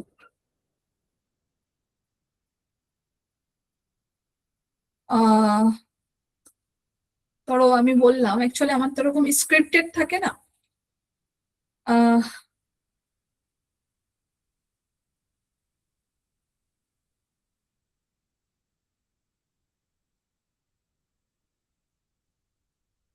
হ্যাঁ, এটা এটা দিতে পারি আমরা, এটা বেশ পরীক্ষায় আসে। মেঘ ডাকলে বৃষ্টি হয়।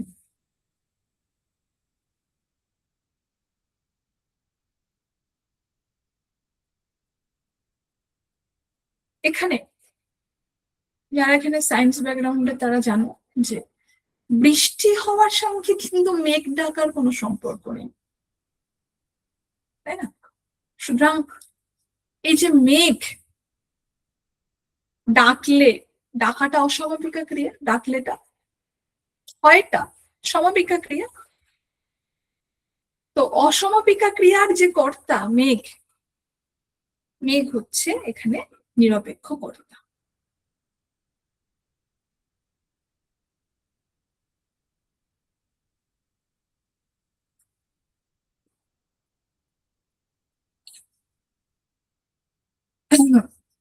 ধরো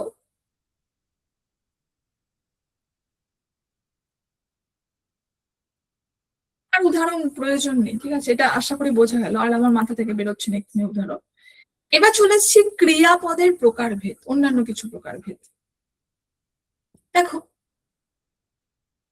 ক্রিয়াপদের প্রকারভেদ নিয়ে আমরা এখানে দু ধরনের আলোচনা যুক্ত করেছি। একটাকে আমি বলছি প্রকৃতির দিক থেকে ক্রিয়া, একটাকে আমরা বলছি কর্মের উপর ভিত্তি করে ক্রিয়া। তো সবার প্রথম আমরা প্রকৃতির দিক থেকে ক্রিয়াপদকে আমরা টোটাল 4টে ভাগে ভাগ করছি। সেখানে আমরা কি দেখছি? সেখানে আমরা দেখছি যৌগিক ক্রিয়া।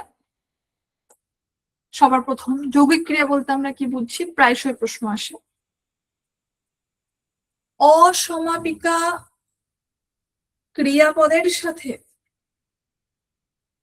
সমাপিকা ক্রিয়াপদ মিলিত হয়ে একটি বিশেষ অর্থ প্রকাশ করলে তাকে যৌগিক ক্রিয়া বলে। কি বললাম আমরা? অসমাপিকা ক্রিয়াপদের সাথে সমাপিকা ক্রিয়াপদ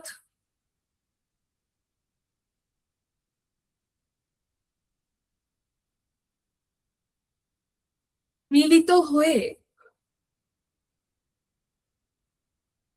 একটি বিশেষ অর্থ প্রদান করলে তাকে আমরা বলছি যৌগিক। অর্থাৎ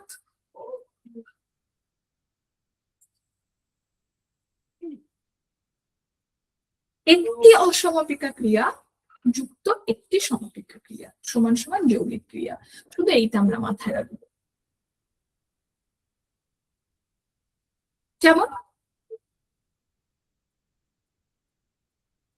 এখন সবাই মিলে দেশ গড়ে তোল। লক্ষ্য করে দেখো এখানে কিন্তু দুটো ক্রিয়া আছে,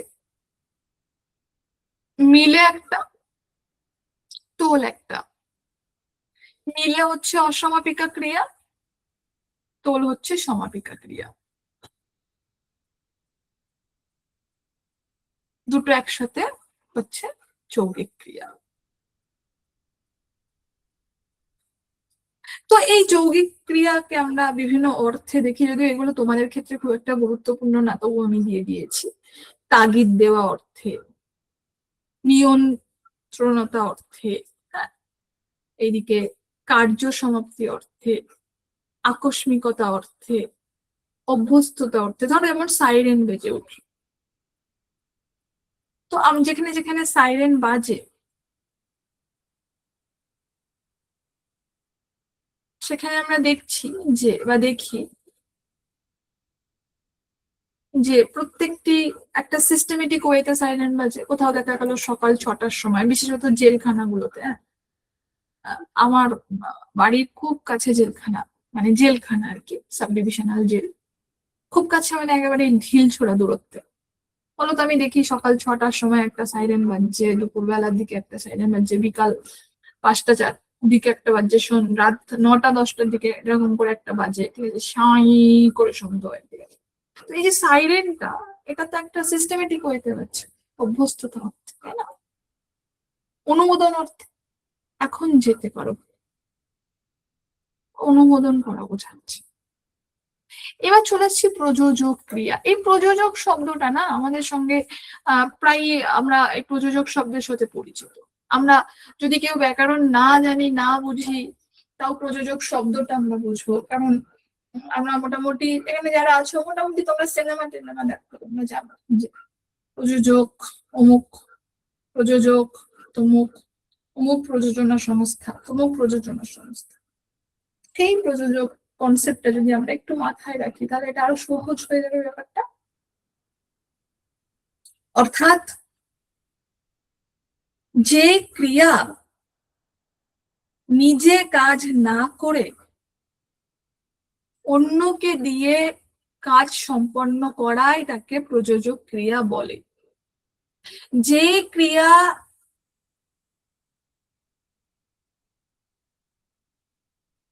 নিজে কাজ করছে না, অন্যকে দিয়ে কার্য সম্পাদন করাচ্ছে। যেমন এই প্রশ্নটা খুব গুরুত্বপূর্ণ, প্রায় আসে উদাহরণটা। মা শিশুকে চাঁদ দেখাচ্ছেন। মোটামুটি তুমি বই, কম্পিটিটিভ এক্সামের বই খুললেই এইটা পাবে, পেয়ে যাবে। মা শিশুকে চাঁদ দেখাচ্ছেন। এখানে মা কিন্তু কাকে দিয়ে কাজটা করাচ্ছে, কাকে দেখাচ্ছে না, শিশুকে দিয়ে। সেই জন্য মা হচ্ছে কি, দেখো নিচে আমি ছক করে দিয়ে দিয়েছি, প্রযোজক কর্তা।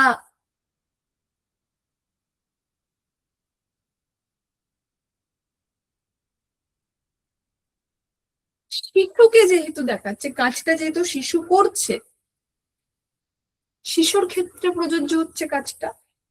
সেই জন্য শিশু হচ্ছে প্রযোজ্য কর্তা। চাঁদ দেখাচ্ছেন, কাজ করা বোঝাচ্ছে এবার আলটিমেট কাজটা, রাইট?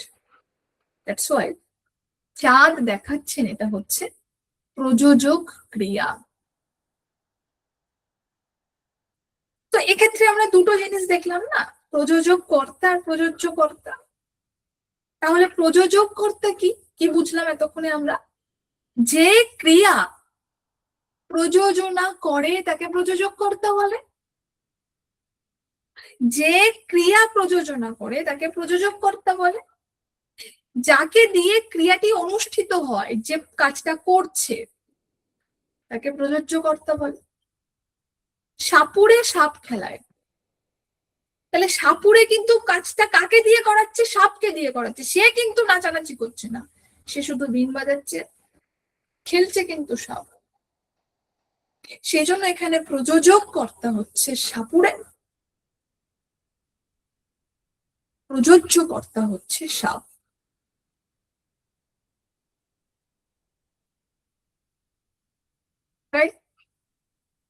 এবার চলে আসছি নাম ধাতুর ক্রিয়া। নাম ধাতুর ক্রিয়া বলতে আমরা কি বোঝাচ্ছি? দেখো, এখানে আমরা দেখছি বিশেষ্য বিশেষণ ও ধনাত্মক অব্যয়ের সাথে,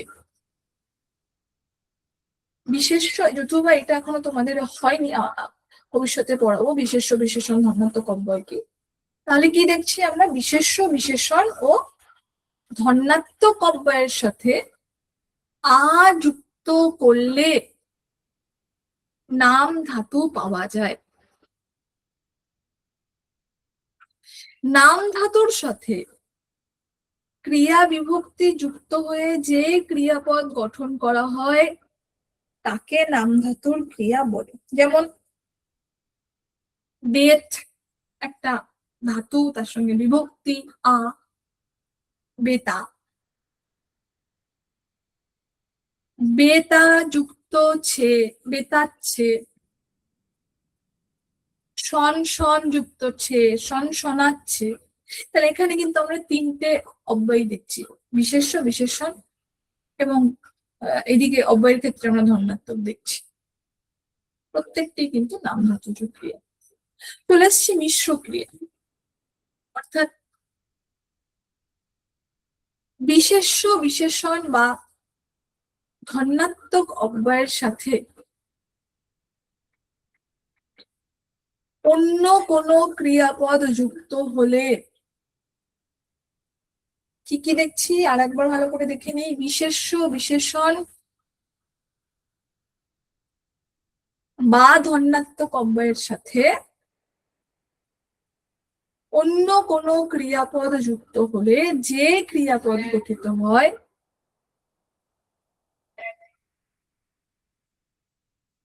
তাকে আমরা বলছি মিশ্র ক্রিয়াপদ। যেমন বেত একটি, মারছে একটি, একসাথে হচ্ছে বেত মারছে। খুশি একটি, হলাম, একসাথে খুশি হলাম। আমি যদি বাক্যে ব্যবহার করি তাহলে তোমাকে দেখে খুশি হলাম। এটা আবার বিশেষ্যের পরেও ব্যবহার হতে পারে, বিশেষণের পরেও ব্যবহার হতে পারে, ধনাত্মক অব্যয়ের পরেও ব্যবহার হতে পারে।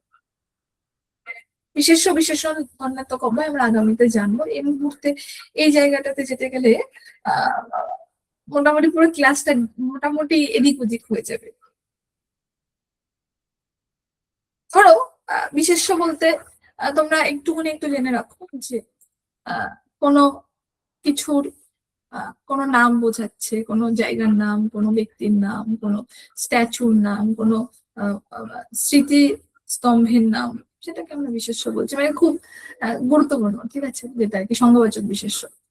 আর বিশেষণ বলতে বিশেষের পরিবর্তে যেটা ব্যবহার হয়, যেমন রাম একটা বিশেষ্য পদ, তার পরিবর্তে রামকে আমরা বলছি তুমি, এটা একটা বিশেষণ হিসেবে আমরা ব্যবহার করতে পারি। বা এটাকে তার একটা গুণ, ঠিক আছে, সেই গুণটাকে আমরা বিশেষণ হিসেবে ব্যবহার করি। ধনাত্মক, ধনাত্মক মানে কোনো কিছু ধরো একটা ধ্বন্যাত্মক, অর্থাৎ কোনো কিছুর একটা ধরো শব্দ, ঠিক আছে, বা একটা শব্দের দোতনা যখন হয়, যেমন ধরো ঝিমঝিম, ঝিম আর ঝিম, ঠিক আছে, দুবার ব্যবহার হচ্ছে, শন শন, শন আর শন, এই ধরনের শব্দকে আমরা ধ্বন্যাত্মক বলে থাকি। আমরা আগামীতে জানবো এগুলো, ঠিক আছে। চলো, তো ধরো বিশেষের পরে বলতে বোঝাচ্ছি যে আমরা লালবাগ কেল্লা দর্শন করলাম, এখন গোল্লায় যাও,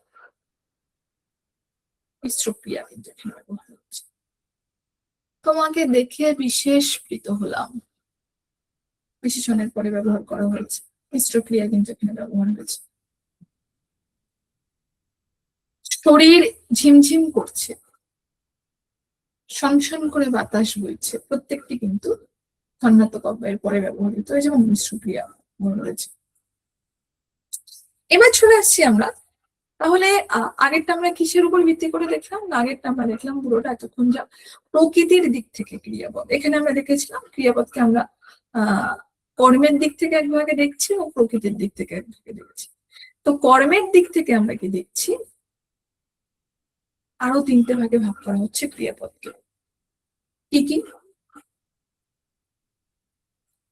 সকর্মক, অকর্মক এবং দ্বিকর্মক।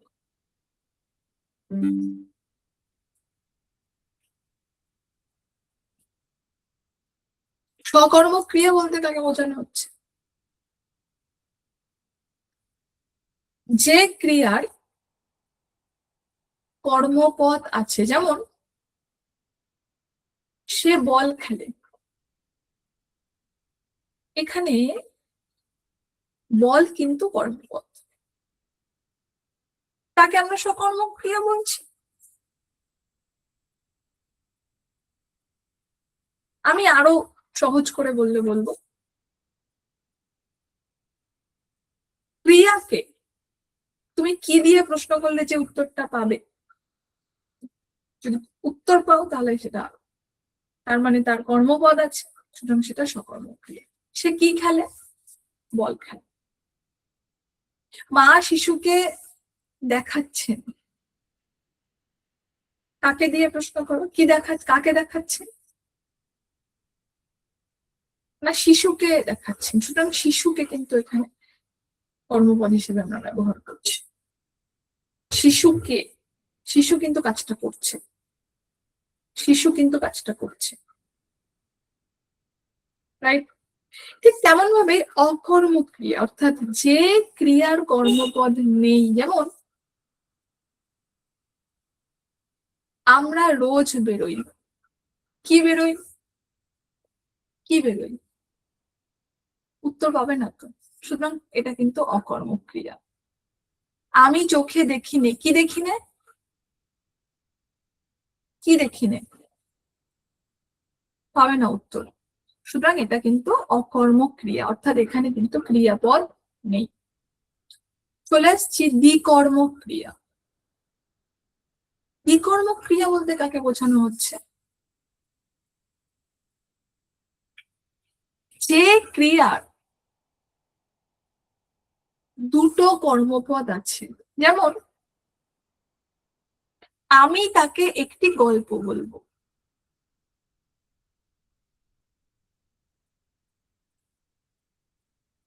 এখানে দুটো কর্মপদ। কি কি?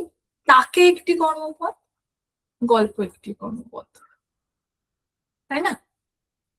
কাকে বলবে গল্প, না কাকে বলবে, না তাকে বলবো, কি বলবো, না গল্প বলবো। অবভিয়াসলি এটা দ্বিকর্মক, দুটো ক্রিয়াপদ পাচ্ছি আমরা। মা শিশুকে চাঁদ দেখাচ্ছেন, কি দেখাচ্ছেন, না চাঁদ, কাকে দেখাচ্ছেন, না শিশুকে, দ্বিকর্মক। তাহলে খাতায় চট করে লিখে নাও যে ক্রিয়াকে আমরা যদি কি এবং কাকে দিয়ে প্রশ্ন করে উত্তর পাই, তখন তাকে আমরা বলছি কর্মপদ, ঠিক আছে? এবং কর্মপদ একবার থাকলে তাকে আমরা বলছি সকর্মক, কর্মপদ দুবার থাকলে আমরা তাকে বলছি দ্বিকর্মক, কর্মপদ না থাকলে তাকে আমরা বলছি অকর্মক। সিম্পল। একদম সোজা জলের মতন, তাই না? চোখ বন্ধ করলে চোখের সামনে ভাসা উচিত।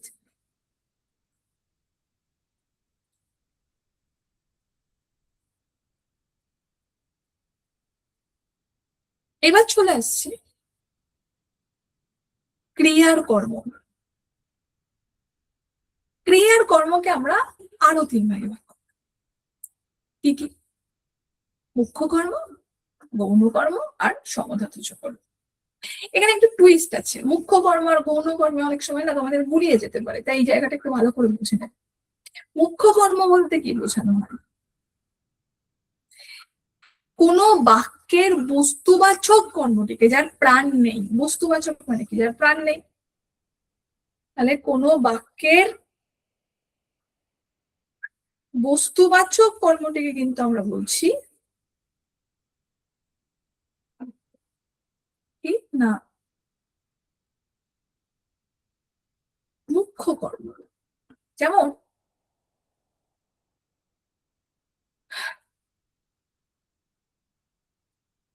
বাবা আমাকে একটি কলম দিয়েছেন।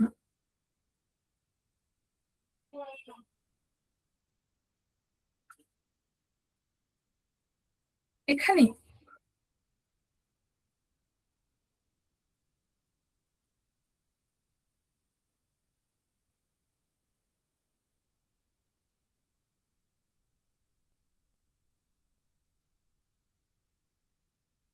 কলম হলো মুখ্য কর্ম।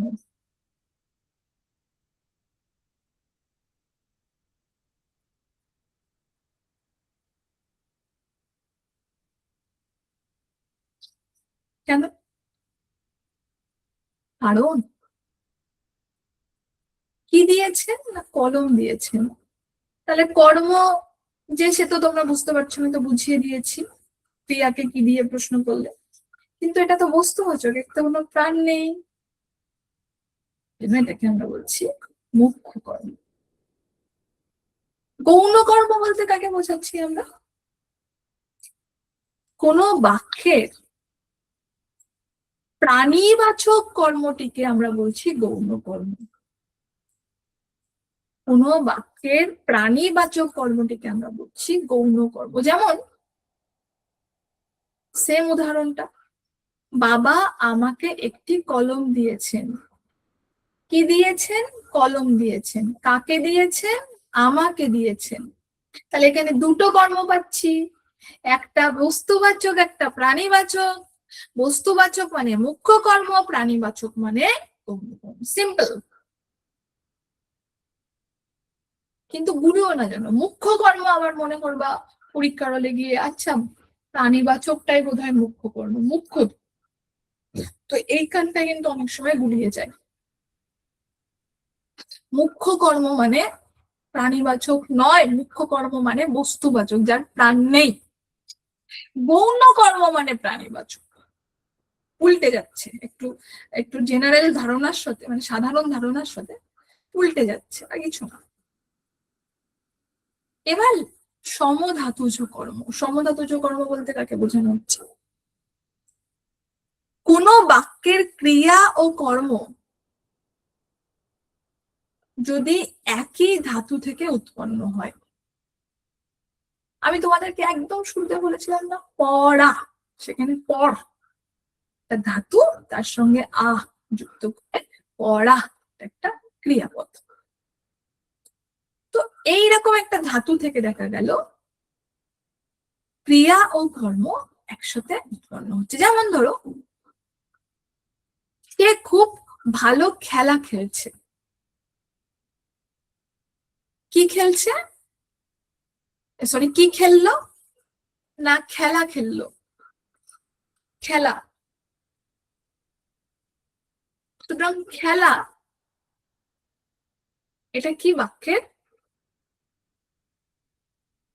কর্ম। খেললো এটা কি বাক্যের ক্রিয়া। তাহলে খেলা খেললো একটা ধাতু থেকে এসছে, কি ধাতু? খেল ধাতু। সেই জন্য এটাকে বলছি সমধাতুজ কর্ম। ঠিক একইভাবে খুব এক ঘুম ঘুমিয়েছি। কি না, ঘুম কর্ম, ঘুমিয়েছি ক্রিয়া।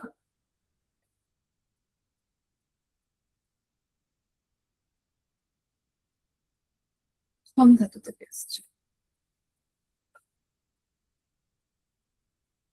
রাইট? তাহলে ক্রিয়া বলতে কিন্তু আমরা এইটুকুই, ক্রিয়াপদ থেকে একটা প্রশ্ন আসবে পাবে তোমরা, এবং এই ক্লাসের বাইরে একটা সিঙ্গেল কোশ্চেন আসবে না। আমি বলছি না যে এই যে উদাহরণগুলো দিয়ে তোমাদেরকে বুঝিয়েছি এই উদাহরণে তুলে দেবে, তবে ক্লাসটা যদি কেউ মন দিয়ে করো বা যারা যারা মন দিয়ে করেছো, ক্রিয়াপদ থেকে প্রশ্ন যে পরীক্ষাতেই আসুক না কেন, পঞ্চায়েত বলে নয়, প্রত্যেকটি কম্পিটিটিভ পরীক্ষা থেকে প্রায় এখান থেকে প্রশ্ন থাকে, তো কখনোই হয়তো বা তোমাদের ভুল হবে না, এটা আমি ধরে নিতে পারি। তবুও বলবো, কারোর কোথাও কোনো কনফিউশন থাকলে আমায় বলো, আমি তোমাদেরকে ঠিক 2 থেকে 3 মিনিট সময় দিচ্ছি। যদি কোনো কনফিউশন না থাকে বা কোনো কনফিউশন থাকলে সেটা ক্লিয়ার করার পর আমরা কোশ্চেন অ্যান্সার নিয়ে যাবো। চলো বাকিরা বলো।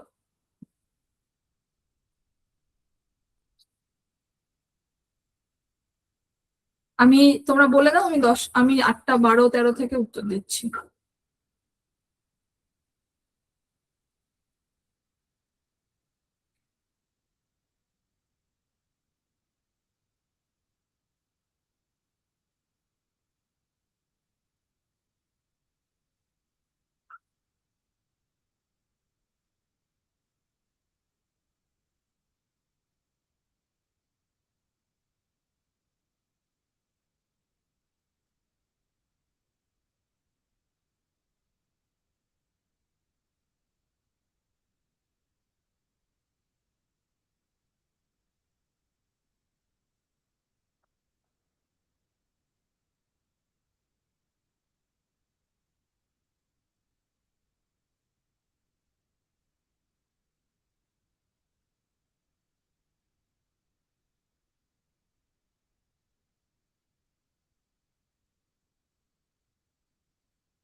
চলো দেখো, আমি যেটা সবার প্রথম দেখলাম যে সন্ধে হলে পাখিরা বাসায় ফিরে, এটা শর্তাধীন ক্রিয়া নাকি নিরপেক্ষ? আহ, তো সন্ধে হলে পাখিরা বাসায় ফিরে, সন্ধে হলে এই যে অংশটা পার্টিকুলার, এটাকে আমরা শর্তবাচক উপপক্ষ বলছি। অর্থাৎ সন্ধে হলে তবেই কিন্তু পাখিরা বাসায় ফেরে, সুতরাং শর্তাধীনের মধ্যেই মোটামুটি ফেলা যেতে পারে। এখানে কর্তা হচ্ছে পাখিরা, আর সকলে বুঝতে পারছো ক্রিয়া হচ্ছে ফেরে, ঠিক আছে? আচ্ছা, আর যেটা তুমি বললে বিষয়সূচক চিহ্ন, ওরকম কোনো ব্যাপার নেই, বিষয়সূচক চিহ্ন বসতে পারে, দাড়ি বসতে পারে, ঠিক আছে? তবে একটা চিহ্ন বসবে, এরকম ফাঁকা রেখে দেবে না, ঠিক আছে? তোমাকে একটা সেন্টেন্স শেষ করার পরে তোমাকে একটা দাড়ি দিয়ে দিতে পারে, কিন্তু তোমার অর্থ বুঝে নিতে হবে যে সেন্টেন্সটা কি আদতেও সমাপ্তি ঘটেছে, সেন্টেন্সটা কি কোনো মানে প্রদান করছে, ঠিক আছে? আচ্ছা, আর কি কি কি, বল খেলে, বল একটি বিশেষ্য, তাহলে সেক্ষেত্রে তো এটি মিশ্র ক্রিয়াও হতে পারে, আবার সকর্ম ক্রিয়াও, তাহলে কোনটা সঠিক?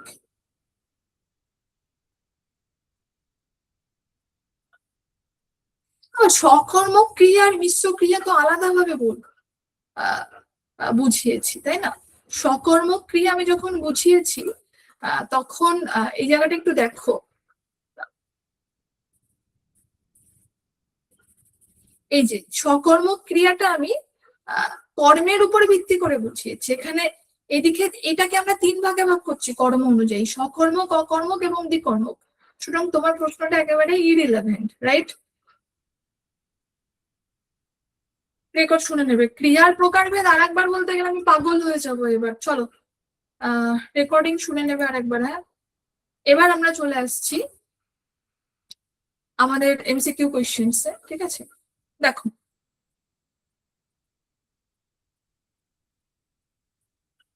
তাহলে আমি কমপ্লিট করতে পারবো না। চলো, এতক্ষণ ধরে যা পড়িয়েছি তার উপর ভিত্তি করে এমসিকিউ কোয়েশ্চেন্স। দেখো বাবা, এতগুলো প্রশ্নের উত্তর দিতে গেলে আহ আমি কমপ্লিট করতে পারবো না। আর তোমরা এমন এমন প্রশ্ন করছো যেগুলো আমি অলরেডি বুঝিয়ে দিয়েছি। নিরপেক্ষ কর্তাটা আরেকবার বোঝান, ক্রিয়ার ভাগগুলো আরেকবার বলে দিন, এগুলো তো আমি পড়িয়েছি। তোমরা আরেকবার ক্লাসের রেকর্ডিংটা শুনে নিও, রেকর্ডিংটা তো তোমরা পেয়ে যাবে।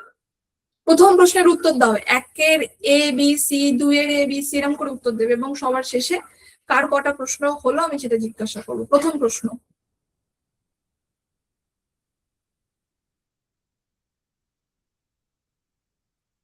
এক একটা প্রশ্নের জন্য আমি 30 থেকে 40 সেকেন্ড করে সময় রাখবো। চলো, টাইমস আপ। একদম ঠিক। চলো, নেক্সট কোয়েশ্চেন্স। বলো, ক্রিয়াপদের আরেকটি নাম কি? এটা একটু তোমাদের আনকমন মনে হতে পারে, কিন্তু একটু ট্রাই করো। ক্রিয়াপদের আরেকটি নাম, হ্যাঁ?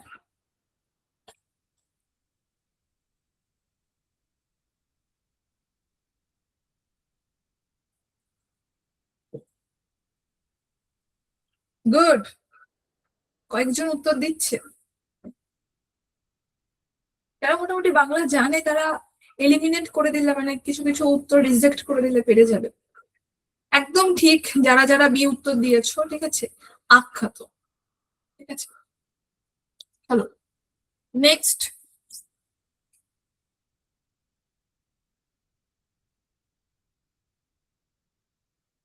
ক্রিয়া গঠনের সূত্র কোনটি? একদম শুরুতে বলেছি আমি, ক্লাসের শুরুতে।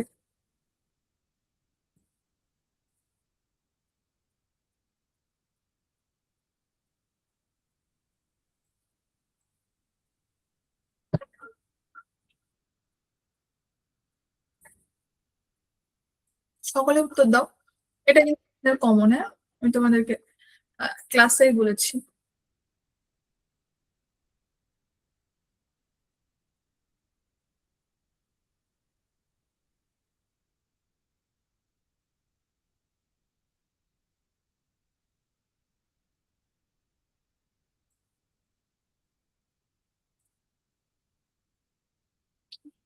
যারা যারা বি উত্তর দিয়েছো তাদেরটা ঠিক, ধাতু এবং বিভক্তি। অনেকেই দিয়েছো এই উত্তরটা সঠিক। চলো, এটা দেখো, এটা কিন্তু আমি তোমাদের পড়ালাম, এক্ষুনি দেখালাম। পর যুক্ত এ, পরে, এখানে পর অর্থাৎ প্রথম যে এটা এটা কি? ক্রিয়া, ধাতু, বিশেষ্য না অব্যয়? আমি দুবার দুবার দেখিয়েছি এটা, হ্যাঁ, তোমাদেরকে ক্লাসের মাঝে। দেখি কারা কারা ক্লাসটা সুন্দর করে শুনেছে।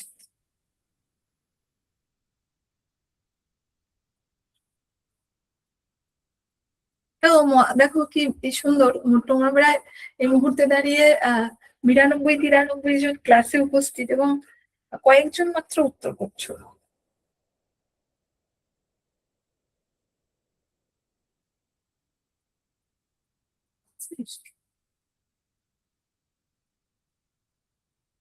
একদম ঠিক, সকলেই মোটামুটি, কয়েকজন বাদ দিয়ে। এ কোন অ্যাঙ্গেল থেকে?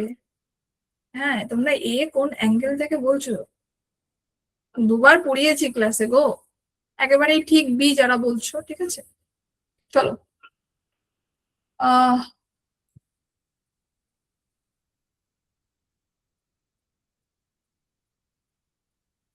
এটা একটু দেখো। যে বাক্যে ক্রিয়াপদ উহ্য থাকে তাকে কি বলে?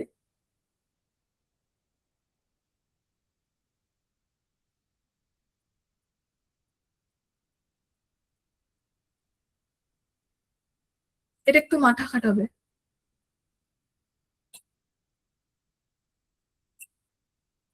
একটু মাথা খাটাবে প্রশ্ন দেখে। রোবটের মতন উত্তর দেবে না। তোমাদের সকালের একটা করে ব্রেন আছে, সুন্দর।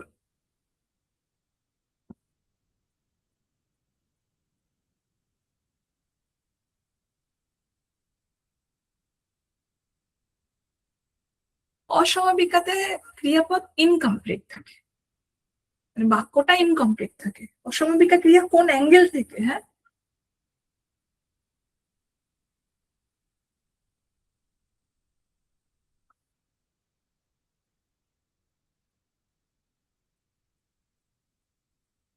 একদম ঠিক। সি, আমি বললাম একটু মাথা খাটাবে। অনুক্ত মানেই তো উহ্য থাকা। চলো, ইনি আমার ভাই, এখানে উহ্য ক্রিয়াপদ কোনটি? কি হবে? ইনি আমার ভাই আছেন হবে, ছিলেন হবে, হন হবে, না হবে হবে? তুমি যদি শব্দটাকে, এই বাক্যটাকে যদি তুমি কমপ্লিট করো, তাহলে এই চারটের মধ্যে কোনটা বসাবে? ইনি আমার ভাই, তারপরে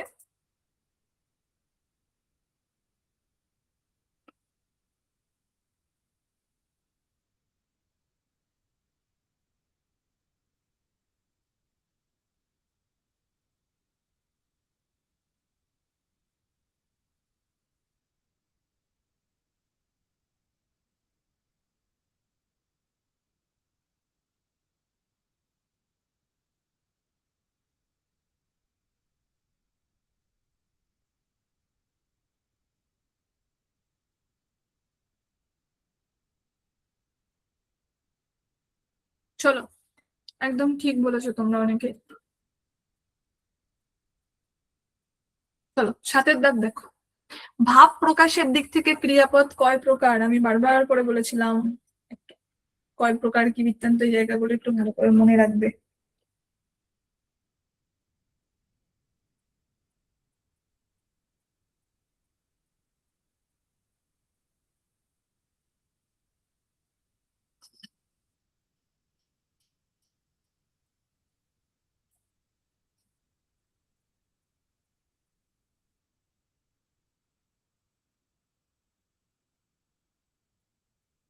চলো, একদম ঠিক বলেছো, দু প্রকার।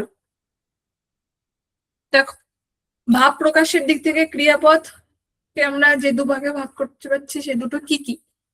হ্যাঁ, ভাব প্রকাশ কিন্তু, হ্যাঁ, যে উত্তর দিও।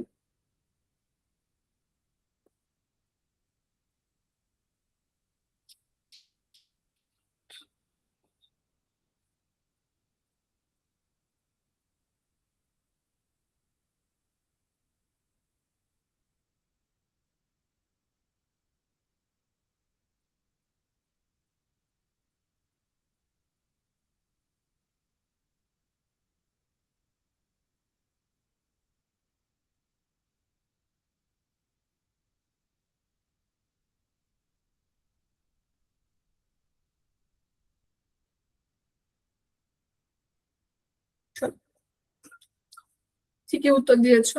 লাস্ট, এই সরি, 9 নম্বর। কর্মপদ গ্রহণের ক্ষমতার উপর ভিত্তি করে ক্রিয়াপদকে আমরা কয় ভাগে ভাগ করি?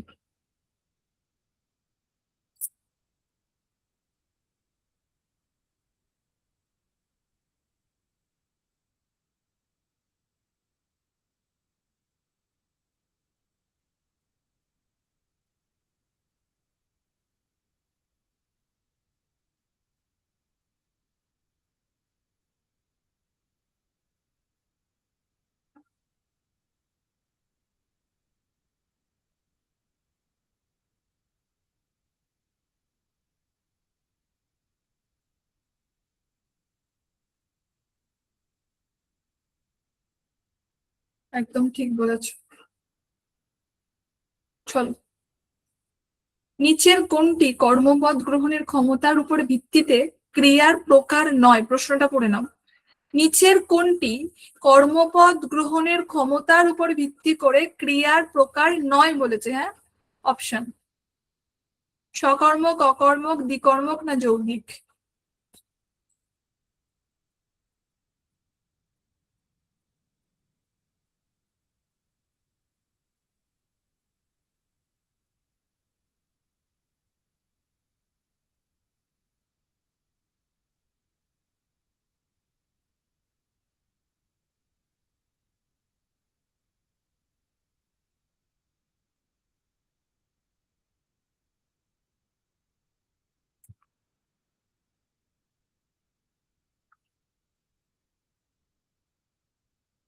চলো, যৌগিক। হ্যাঁ, এটা দেখো, গঠন বৈশিষ্ট্য অনুসারে ক্রিয়াপদ কয় প্রকার?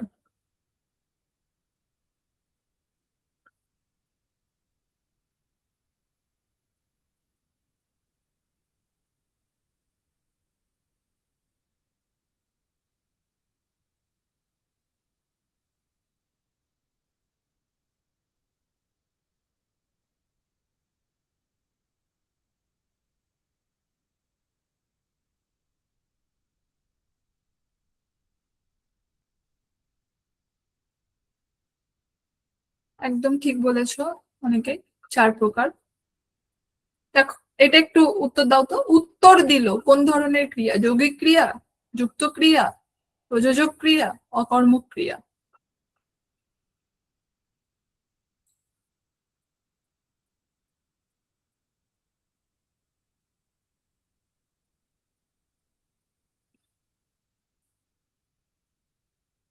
প্রায়শই এখান থেকে প্রশ্ন আসে।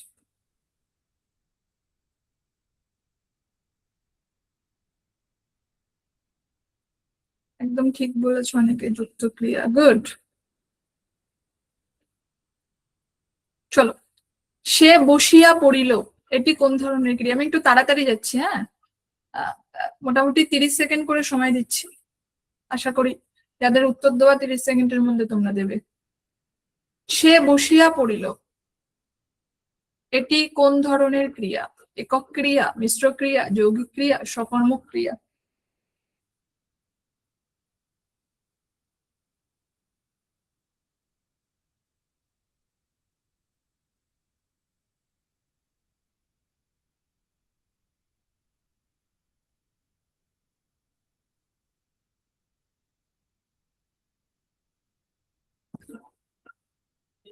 একদম ঠিক, যৌগিক ক্রিয়া।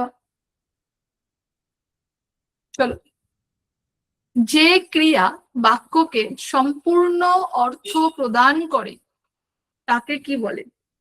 সম্পূর্ণ অর্থ, হ্যাঁ, এটা তো সকলের পারার কথা।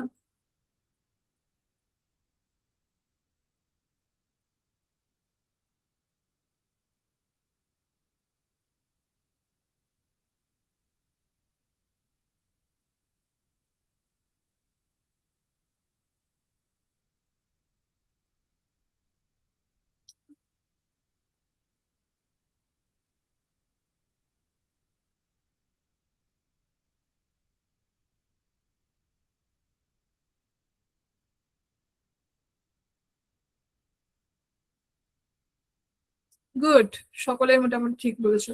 সমাপিকা ক্রিয়া। লাস্ট প্রশ্ন। আমরা হাত মুখ ধুয়ে, এখানে ক্রিয়াটি কোন ধরনের? সমাপিকা ক্রিয়া, অসমাপিকা ক্রিয়া, সকর্মক ক্রিয়া, প্রযোজক ক্রিয়া?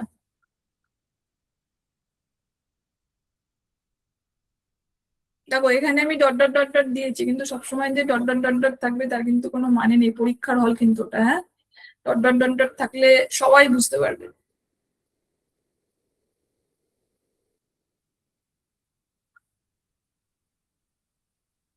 গুড। Option C right. আচ্ছা, তাহলে 15টার মধ্যে চটচট করে বলে ফেলো কার কটা ঠিক হলো। দেখি কতজন 15-15 পেয়েছো।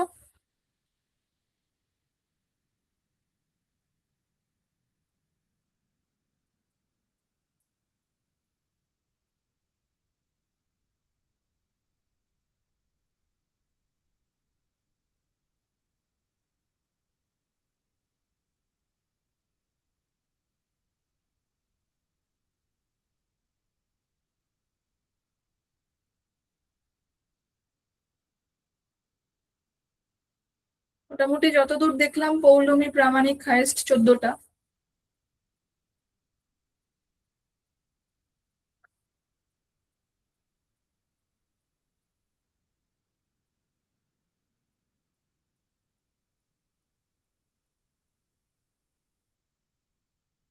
কি কমেন্ট করেছো তনয়, আরেকবার করো তো।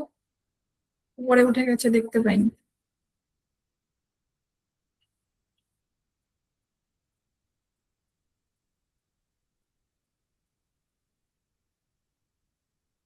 সেটা পরবর্তীতে স্যার বলবে।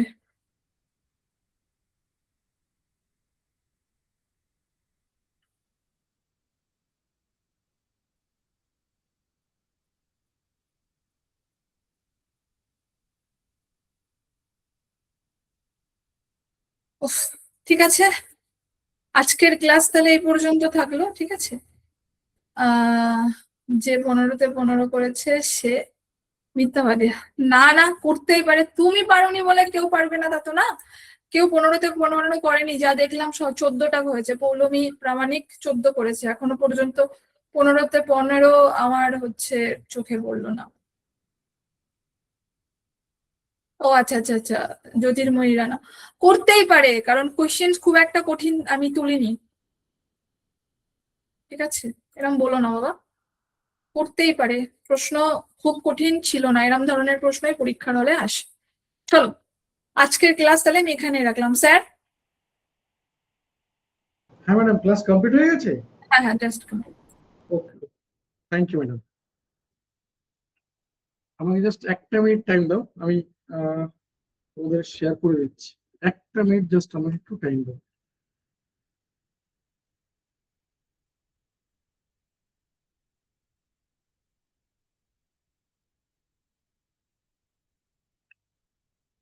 আশা করে দেখো স্ক্রিনটা দেখতে পাচ্ছ।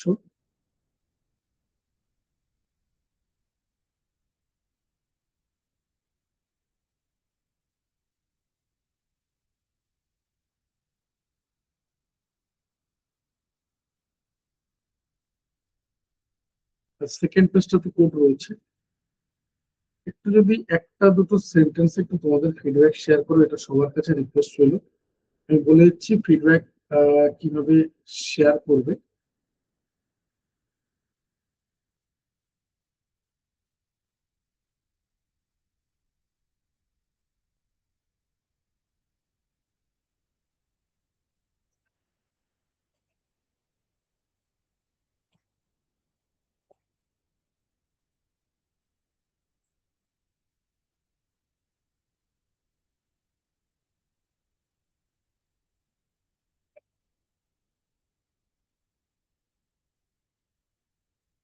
আশা করি দেখা যাচ্ছে। আমি বলছি কিভাবে ফিডব্যাক শেয়ার করবে। আশা করি দেখা যাচ্ছে তো স্ক্রিনটা সবার। একটু যদি একটা তোমাদের গ্রুপে দেখো একটা লিঙ্ক শেয়ার করলাম, ওটা আমাদের হোয়াটসঅ্যাপ পেজের লিঙ্ক, ভুলবো না, ফেসবুক পেজের লিঙ্ক।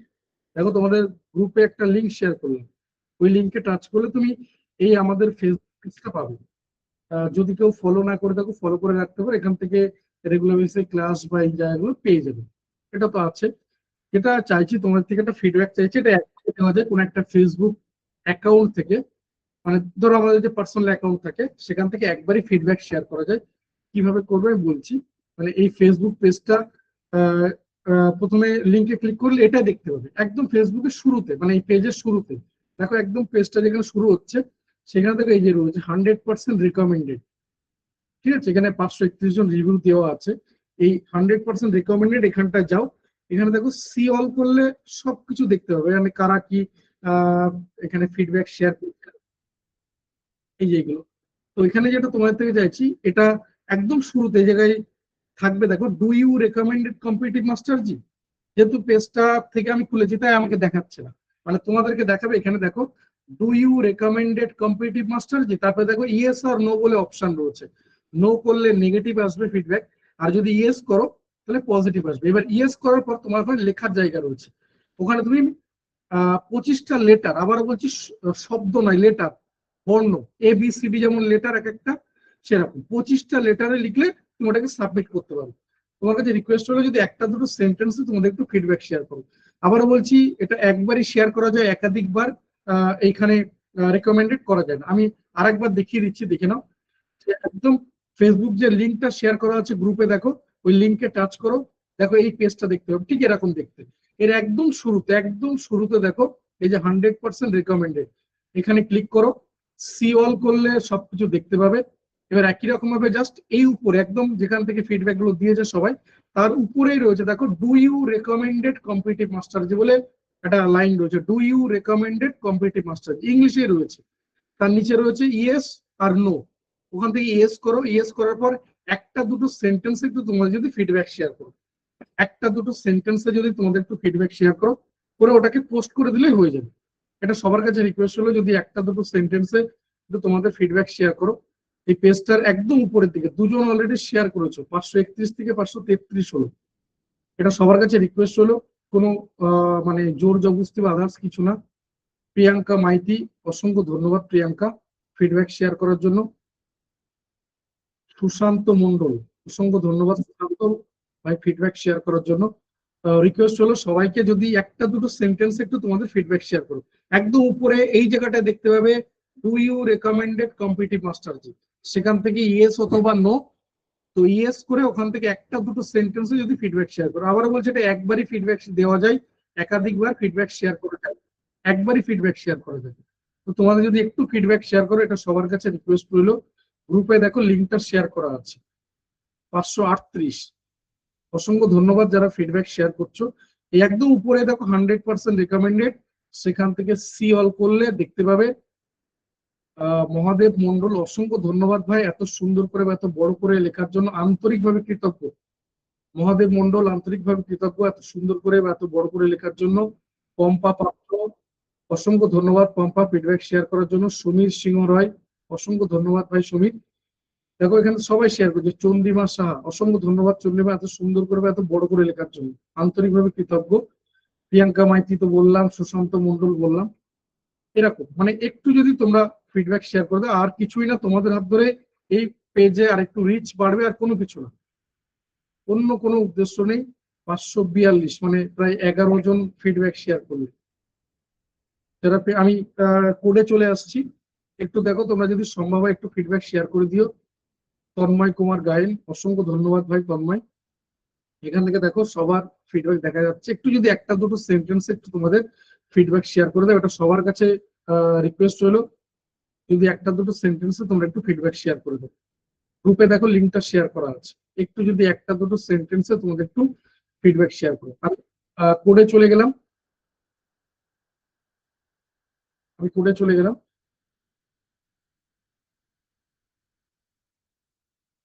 কোডের পেজটা দেখাচ্ছে, আশা করি কোডের যে পেজটা সেটা দেখতে পাচ্ছ। ঠিক আছে, আমি কোডের এখানটা চলে আসলাম। আজকের কোডটা এবার আগেই বলেছিলাম যে বিগত ক্লাসগুলো কোনোভাবে মিস করে গেছো সেগুলো আমি জানিয়ে দেবো। প্রথমে বলে রাখি যে আমাদের পরপর 4 দিনের ক্লাসের যে শিডিউল ছিল সেটা শেষ হয়েছে। আগামীকাল আমাদের 5ম দিনের ক্লাস সন্ধ্যে 7টা থেকে হবে। তো আমি জাস্ট 2 মিনিট সময় নিচ্ছি তোমাদের থেকে।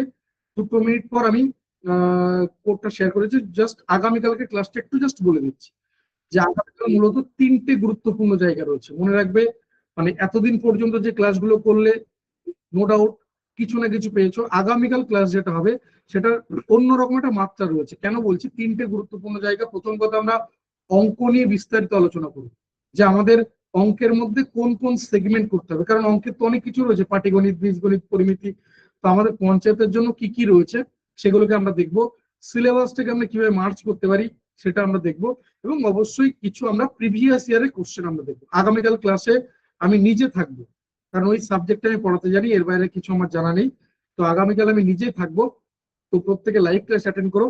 যে 7টা থেকে যেটা বললাম যে অঙ্ক নিয়ে আমরা বিস্তারিত আলোচনা করব, যে সিলেবাসটা কি রয়েছে, কিভাবে আমরা মার্চ করতে পারি। দেন অবশ্যই আমরা প্রিভিয়াস ইয়ারে কোশ্চেন কিছু প্র্যাকটিস করব। সেকেন্ড যেটা রয়েছে সেটা খুব গুরুত্বপূর্ণ, অনেকে যেটার জন্য প্রথম দিন থেকে অপেক্ষা করছো, বারবার মেসেজ করছো, যেহেতু আমাদের এইভাবে জানানো হয় না, যেহেতু একটা সিস্টেমের মাধ্যমে পুরো এই দেখবে ক্লাসে মানে লাইভ ক্লাসের মধ্যে সবকিছু জানানো হয়, তুমি গ্রুপে কোনো জানতে পারবে না। যে আগামীকাল নতুন ব্যাচ সম্পর্কে ডিটেলসে জানিয়ে হবে, যে নতুন ব্যাচে কিভাবে অ্যাডমিশন নেবে বা অ্যাডমিশনের প্রসেস কি রয়েছে, কোর্স ফি কি হবে। এখানে বলে রাখি কোর্স ফির ক্ষেত্রে যে কোর্স ফি থাকবে সর্বনিম্ন, মধ্যবিত্ত নিম্ন মধ্যবিত্ত ছেড়ে দাও, একদম নিম্নবিত্তের ছেলে মেয়েটাও যাতে পড়ার সুযোগ পায়, কোর্স ফি যেন বাধা না হয়, ঠিক এতটাই কম কোর্স ফি থাকবে। বা তোমার পরিচিত মেজো সেজো যে সমস্ত ইনস্টিটিউট রয়েছে, মেজো সেজো, আমি বড়দের কথা বলছি না, তাদের যা কোর্স ফি থাকে তার তুলনায় কম কোর্স ফি থাকবে। আর যদি কোয়ালিটি এডুকেশন বলো, তুমি যাদেরকে বড় মনে করো তারাও ধারে কাছে পৌঁছাতে পারবে। আবারও বলছি, তুমি ক্লাস 5, 6, 7, 8 এর বাচ্চা পড়াও, তো তাদের যা কোর্স ফি নাও তার তুলনায় কম কোর্স ফি থাকবে। আবারও বলছি, তার তুলনায় কম কোর্স ফি থাকবে। একটা লম্বা ডিউরেশনের কোর্স থাকবে, এবং আবারও বলছি কম কোর্স ফি থাকবে। কারোর কোর্স ফির জন্য কোর্সে ভর্তি হতে বাধা হবে না, কথা দিচ্ছি। এবং আগামী ক্লাসে আমি সাপ্তাহিক ক্লাস রুটিন কি রয়েছে, কোন কোন স্যার ম্যাডাম ক্লাস নেবেন, ক্লাসের টাইমিং, ক্লাসের ডিউরেশন, কোর্সের ডিউরেশন, A to Z আবার বলছি লিখিত আকারে শেয়ার করে দেবো। এমন না যে শুধু মুখে বলবো, লিখিত আকারে তোমাদের সাথে শেয়ার করে দেবো। তো এই দ্বিতীয় পার্টটা সেটা খুব গুরুত্বপূর্ণ, বুঝতে পারছো। তৃতীয় যেটা সেটা হচ্ছে আগামীকাল মাস্টার সিক্রেট কোড শেয়ার করা হবে, যার সাহায্যে আগামীকালকের অঙ্কের ক্লাস প্লাস গতকালকের জিকে ক্লাস এবং তার আগের দিনের ইংলিশ ক্লাস, এই 3টে ক্লাসের রেকর্ড এবং স্টাডি মেটেরিয়াল শেয়ার করা হবে। মানে এই মাস্টার সিক্রেট কোডের মধ্যে আজকের বাংলা ক্লাসটা থাকবে না। তো অঙ্কের ক্লাস, জিকে ক্লাস এবং ইংলিশ ক্লাস, এই 3টে ক্লাসের স্টাডি মেটেরিয়াল এবং রেকর্ড ক্লাস সব একসঙ্গে এক জায়গায় শেয়ার করে দেওয়া হবে। তো এই 3টে পয়েন্ট খুব গুরুত্বপূর্ণ। প্রথম বললাম অঙ্ক নিয়ে বিস্তারিত আলোচনা করা হবে। দ্বিতীয় খুব গুরুত্বপূর্ণ সবার জন্য, মানে যারা অপেক্ষা করছো নতুন ব্যাচের জন্য প্রিপারেশন নিতে চাইছো, একটা কম্পোজিট প্রিপারেশন চাইছো, তাদের জন্য খুব গুরুত্বপূর্ণ। আবার বলছি লিমিটেড স্টুডেন্ট থাকবে, মানে এখনো তোমরা যতজন রয়েছো তার 3 ভাগের 1 ভাগ করলে যত হয় তার থেকেও কম স্টুডেন্ট থাকবে। আবারও বলছি যতজন স্টুডেন্ট রয়েছে তাকে 3 দিয়ে ভাগ করো, তার 1 ভাগ স্টুডেন্ট যেটা দাঁড়াচ্ছে তার থেকেও কম হবে। অর্থাৎ গরুর গোয়াল হতে দেবো না। কারণ আমি আগেই জানিয়েছি এখনো পর্যন্ত তোমাদের মাইক্রোফোন বন্ধ রয়েছে, কিন্তু এর পরবর্তীতে তোমাদের মাইক্রোফোন খোলা থাকবে। অর্থাৎ তোমরা স্বাধীনভাবে ক্লাসের মধ্যে কমিউনিকেট করতে পারবে সরাসরি, কোনো পারমিশন ছাড়া। যে ম্যাডাম এটা আরেকবার বলুন, ম্যাডাম ওটা বুঝতে পারলাম না, স্যার আরেকবার রিপিট করুন, স্যার এটা কেন হলো, ম্যাডাম ওটা কেন হলো না। তুমি সরাসরি কোশ্চেন করতে পারবে এবং কোনো লিমিটেশন ছাড়া যে তুমি 10 বার বা 15 বার কোশ্চেন করবে, এরকম কোনো ব্যাপার নেই। ক্লাসের সংখ্যা বাড়বে, আবারও বলছি এক সপ্তাহে নাম্বার অফ ক্লাস কিন্তু বাড়বে, প্রায় 8 থেকে 9টা ক্লাস থাকবে। আমি এইগুলো আগামীকাল একদম ডেফিনিট শেয়ার করে দেবো লিখিত আকারে, এমন না যে শুধু মুখে বলবো, লিখিত আকারে শেয়ার করে দেবো যে কোন কোন স্যার ম্যাডাম ক্লাস নেবেন। অঙ্কের সবার প্রবলেম রয়েছে, অঙ্কের 2টো করে ক্লাস থাকবে এবং অঙ্কের এই যে 2টো ক্লাস বলছি 2জন আলাদা আলাদা ফ্যাকাল্টি থাকবে। জিকের জন্য টোটাল 3টে ক্লাস থাকবে, তোমরা একজন টিচারকে দেখেছো, আরো 2জন আলাদা আলাদা ফ্যাকাল্টি থাকবে। তো আগামীকাল আমি এগুলো তোমাদের সাথে সমস্ত কিছু লিখিত আকারে শেয়ার করে দেবো, যে নতুন ব্যাচে অ্যাডমিশন কিভাবে নেবে বা অ্যাডমিশন প্রসেস কি রয়েছে, কোর্স ফি কি হবে, ক্লাসের সাপ্তাহিক রুটিন কি রয়েছে, ক্লাসের টাইমিং, ক্লাসের ডিউরেশন, কোর্সের ডিউরেশন, আবার বলছে লম্বা ডিউরেশনের কোর্স হবে। আর তৃতীয় যেটা বললাম সেটা হচ্ছে মাস্টার সিক্রেট কোড, যার সাহায্যে অঙ্কের ক্লাস সহ বিগত জিকে ক্লাস এবং ইংলিশ ক্লাস, এই ক্লাসগুলোর রেকর্ড এবং স্টাডি মেটেরিয়াল একসঙ্গে পেয়ে যাবে। আমি আজকের কোডে চলে আসছি, শুধুমাত্র টাইপ করে পাঠাবে, কোনো রকম স্ক্রিনশট বা ছবি তুলে পাঠাবে না, এটা সবাই আশা করি বুঝতে পেরেছো। শুধুমাত্র হোয়াটসঅ্যাপ করবে, অন্য কোনো ফরম্যাটে পাঠাবে না। নিচে যে মোবাইল নাম্বার দেওয়া রয়েছে, নাম্বারটা আমি দেখিয়ে দিচ্ছি, নিচে মোবাইল নাম্বার, নিচে কোড সবকিছু। আর আগামীকাল কিন্তু মাস্টার সিক্রেট কোড থাকবে, কোডটা হচ্ছে এটা স্মার্ট হার্ডওয়ার্ক। বিগত ক্লাসগুলোর যে কোড শেয়ার করা যাবে সেগুলো কিন্তু ইনভ্যালিড হয়ে গেছে, সেই কোডগুলো আর পাঠাবে না, ওগুলো দিয়ে কোনো কাজে লাগবে না। শুধু এগুলোকে বোঝার চেষ্টা করো, আমি বারবার বলছি স্মার্ট হার্ডওয়ার্ক, এটাকে বোঝার চেষ্টা করো, স্মার্টনেস তোমার মধ্যে আনতেই হবে। এই একটা ওয়ার্ড তোমার লাইফ পাল্টে দিতে পারে। শুধু চিন্তা ভাবনা পাল্টালে, তোমার দেখার দৃষ্টিভঙ্গি পাল্টালে পাল্টে যাবে। যেটা তোমার রিপিটেডলি বলা উচিত, অ্যাপ্লাই করা উচিত, আমি অ্যাটলিস্ট তোমাকে দিয়ে একবার লিখিয়ে দিচ্ছি। কোডগুলো মনে করে দেখো যে কি ছিল। প্রথমে বললাম মাই ইয়ার 2026, আমার বছর। তারপরে বলেছিলাম স্কাই ইজ দ্য লিমিট। যারা মানে ইয়ে হয়, মানে কি বলবো, যে ভিশন অনেক বড় হয়, তারা এই কথাগুলো বলে যে স্কাই ইজ দ্য লিমিট। আর আজকে বললাম স্মার্ট হার্ডওয়ার্ক। শুধু এই 3টে ওয়ার্ড টাইপ করো, মানে লেটার হিসেবে রয়েছে তোমার 8-5-13টা লেটার, পাঠাও 6291515880। এই নাম্বার বাদ দিয়ে অন্য কোনো নাম্বারে কোড পাঠালে তোমার কাছে যাবে না, কথাটা মাথা রেখে দিও। এই নাম্বার বাদ দিয়ে অন্য কোনো নাম্বারে কোড পাঠালে তোমার কাছে যাবে না, এই কথাটা মাথা রেখে দিও। এই নাম্বার বাদ দিয়ে অন্য কোনো নাম্বারে কোড পাঠালে তোমার কাছে কিন্তু যাবে না। আশা করি সবাই কোড পেয়ে গেছো, কোথাও কারোর অসুবিধা নেই, তাই তো? সবাই আশা করি কোড পেয়ে গেছো। আর আবারও বলছি ক্লাস খুব ডিটেলস হবে, এমন না যে যাই হোক করে যেভাবে খুশি সিলেবাস শেষ হচ্ছে, সেটা যে কোনো সাবজেক্টের ক্ষেত্রে ধরতে পারে। সাবজেক্ট ওয়াইজ আলাদা ফ্যাকাল্টি থাকবে। অর্থাৎ এক কথা যদি আমি এরকম বলি যে কোনো একজন ফ্যাকাল্টি একাধিক সাবজেক্ট পড়াবেন না, কিন্তু কোনো একজন মানে কোন একটি নির্দিষ্ট সাবজেক্টে একাধিক ফ্যাকাল্টি থাকবে। মানে আমি এটা বলতে চাইছি, ধরো বাংলা গ্রামার তোমাদের ম্যাডাম ক্লাস নেবেন, এরকম পুরো লেন্দি, মানে যেরকম ভাবে ক্লাস দরকার হয় খুব ডিটেলসে ক্লাস হবে, মানে যেখান থেকে তোমার পিওর স্যাটিসফ্যাকশন বলতে যেটা বোঝায় সেটা আসবে। এবার এর আবার প্র্যাকটিস ক্লাস আসবে। ধরো ম্যাডামের 2, 3 বা 4টে ক্লাস হয়ে গেল, তারপরে প্র্যাকটিস ক্লাস। এই প্র্যাকটিস ক্লাস মূলত এমসিকিউ, প্র্যাকটিস ক্লাস মানে মূলত এমসিকিউ, যেখানে অন্য একজন ফ্যাকাল্টি থাকবে, দেখবে যে অন্য একজন ফ্যাকাল্টি তোমাদেরকে প্র্যাকটিস ক্লাস নিচ্ছে, মানে আমাদের যিনি রেগুলার ক্লাস করান তিনি প্র্যাকটিস ক্লাস করান না, এইভাবে কিন্তু ক্লাসগুলো হয়। তো যিনি প্র্যাকটিস ক্লাস করাবেন তিনি অন্য ফ্যাকাল্টি থাকবেন, ঠিক এইরকম ভাবে সেটা ম্যাথের ক্ষেত্রেও তাই। আমি আগেই বললাম ম্যাথের দুটো ক্লাস থাকবে উইকে, এবং এই দুটো ক্লাসে দুজন আলাদা আলাদা ফ্যাকাল্টি থাকবে, প্র্যাকটিস ক্লাসে ফ্যাকাল্টি আলাদা। আমি আগামীকাল থাকবো, আমি বাদ দিয়ে আরো দুজন ফ্যাকাল্টি থাকবে, মূলত আমি প্র্যাকটিস ক্লাসগুলো করি, রেগুলার ক্লাসে অন্য ফ্যাকাল্টি থাকবে। আমি এতক্ষণ ধরে কি বললাম বাবা, এতক্ষণ ধরে কি বললাম, একটা জিনিস এটা বোঝার চেষ্টা করো, যে এটা ভেবো না যে আমি অন্যের উপর ডিপেন্ড করে ঘাড়ে হাত দিয়ে কারোর ঘাড়ে কাঁধে চেপে পার হতে পারবো, বৈতরণী পার তোমাকে হতে হবে, তোমাকে সবকিছু বুঝতে হবে। বাকিরা দেখো একটা জিনিস বোঝো, যে তুমি এই মেসেজটা করছো যে আজকের ক্লাসে বেঙ্গলি পিডিএফ দিলে ভালো হতো, বাকি কেউ করছে না, এটা বোঝার চেষ্টা করো ভাই, যে তোমাকেও কিন্তু জাজমেন্ট করবে, যে একটা রিটেন হচ্ছে, তারপরে ইন্টারভিউ রয়েছে, সেখানে মিনিমাম যদি তুমি তোমার এই যে ইন্টেলিজেন্স সেটা যদি বোঝাতে না পারো, তাহলে তোমাকে চাকরি দেবে কেন? আমি বারবার বলছি সেলিব্রিটি জায়গা থেকে বেরিয়ে এসো, আমাকে একটু কিউট দেখতে, আমার একটু গরিব, আমি একটু হালকা করে একটু কেঁদে নেব, এই জায়গা থেকে বেরিয়ে এসো। ডিজার্ভিং ক্যান্ডিডেটের আমাদের ওয়েস্ট বেঙ্গল অভাব নেই, যেখানে মাধ্যমিক পাশে একটা পরীক্ষা, সেখানে ডিজার্ভিং ক্যান্ডিডেটের অভাব নেই, ডিজার্ভিং ক্যান্ডিডেটের অভাব নেই। আবারও বলছি নিজেকে তৈরি করো, এর মধ্যে কোনো অন্যায় নেই, তুমি জানো না, এর মধ্যে কোনো অন্যায় নেই, তোমার মধ্যে এখনো অনেক কমতি রয়েছে, কিন্তু ওটাকে নিয়ে পুঁজি করে বসে থাকাটা অন্যায়, এটাকে নিয়ে পুঁজি করে বসে থাকাটা অন্যায়। যে আমার এই মিনিমাম কথার মধ্যে তুমি বুঝতে পারলে না যে পিডিএফ নোটস আদৌ যাবে কি যাবে না, আমি বলবো যে আইদার অন্যদিকে চিন্তা ভাবনা করো, অন্যদিকে চিন্তা ভাবনা করো। আমরা কেউ 700 বছর বাঁচবো না, যে ঠিক আছে আগামী 200 বছর সরকারি চাকরি পরীক্ষা নিয়ে চিন্তা ভাবনা করি, তারপরে না হলে বাকি অন্য কিছু দেখার চিন্তা ভাবনা করি। আমি প্রথম দিন ক্লাসেও জিজ্ঞাসা করেছিলাম বয়স কত, বলেছিলাম ভাগ্য যদি চকচক করে, কপাল অন্ধকারেও যদি দেখা যায়, কোনো খাজ ভাজ কলঙ্ক যদি না থাকে, তাও বলেছিলাম কত বছর বয়স লাগতে পারে। আবারও বলছি সতর্ক হয়ে যাও, সাবধান হয়ে যাও, তা না হলে তুমি অন্য কারো খেলনা তৈরি হয়ে যাবে। আমি এই 2-4 দিন 5 দিন বলবো যতক্ষণ চোখের সামনে রয়েছে, এখান থেকে বেরিয়ে যাবে, আমি দ্বিতীয়বার বলতেও যাব না, কিন্তু নষ্ট হলে তোমার লাইফ নষ্ট হবে, কষ্ট পেলে তুমি কষ্ট পাবে। এন্ড অফ দ্য ডে এটা বোঝার চেষ্টা করো, যে এই কথাটা যদি না বুঝতে পারো তাহলে অনেকটা পিছিয়ে রয়েছে। এবার বলতে পারো যে আমি সবেমাত্র জয়েন করলাম, সে আলাদা কথা, ম্যাথ আর ইংলিশের জন্য কি অ্যাডমিশন নেওয়া যাবে? ভাই ওরকম এ ব্যাপারে কোনো কিছু নেই, যা কিছু পুরো কমপ্লিট কোর্সের জন্যই সবকিছু থাকবে। আবারও বলছি কোর্স ফি সর্বনিম্ন থাকবে, যেটা ভাবতে পারবে না যে এটা লম্বা ডিউরেশন, আমি কোনো কিছু ডেফিনিট বলছি না যে এত বড় একটা লম্বা ডিউরেশনের কোর্সের এত কোর্স ফি হতে পারে, ভাবতে পারবে না।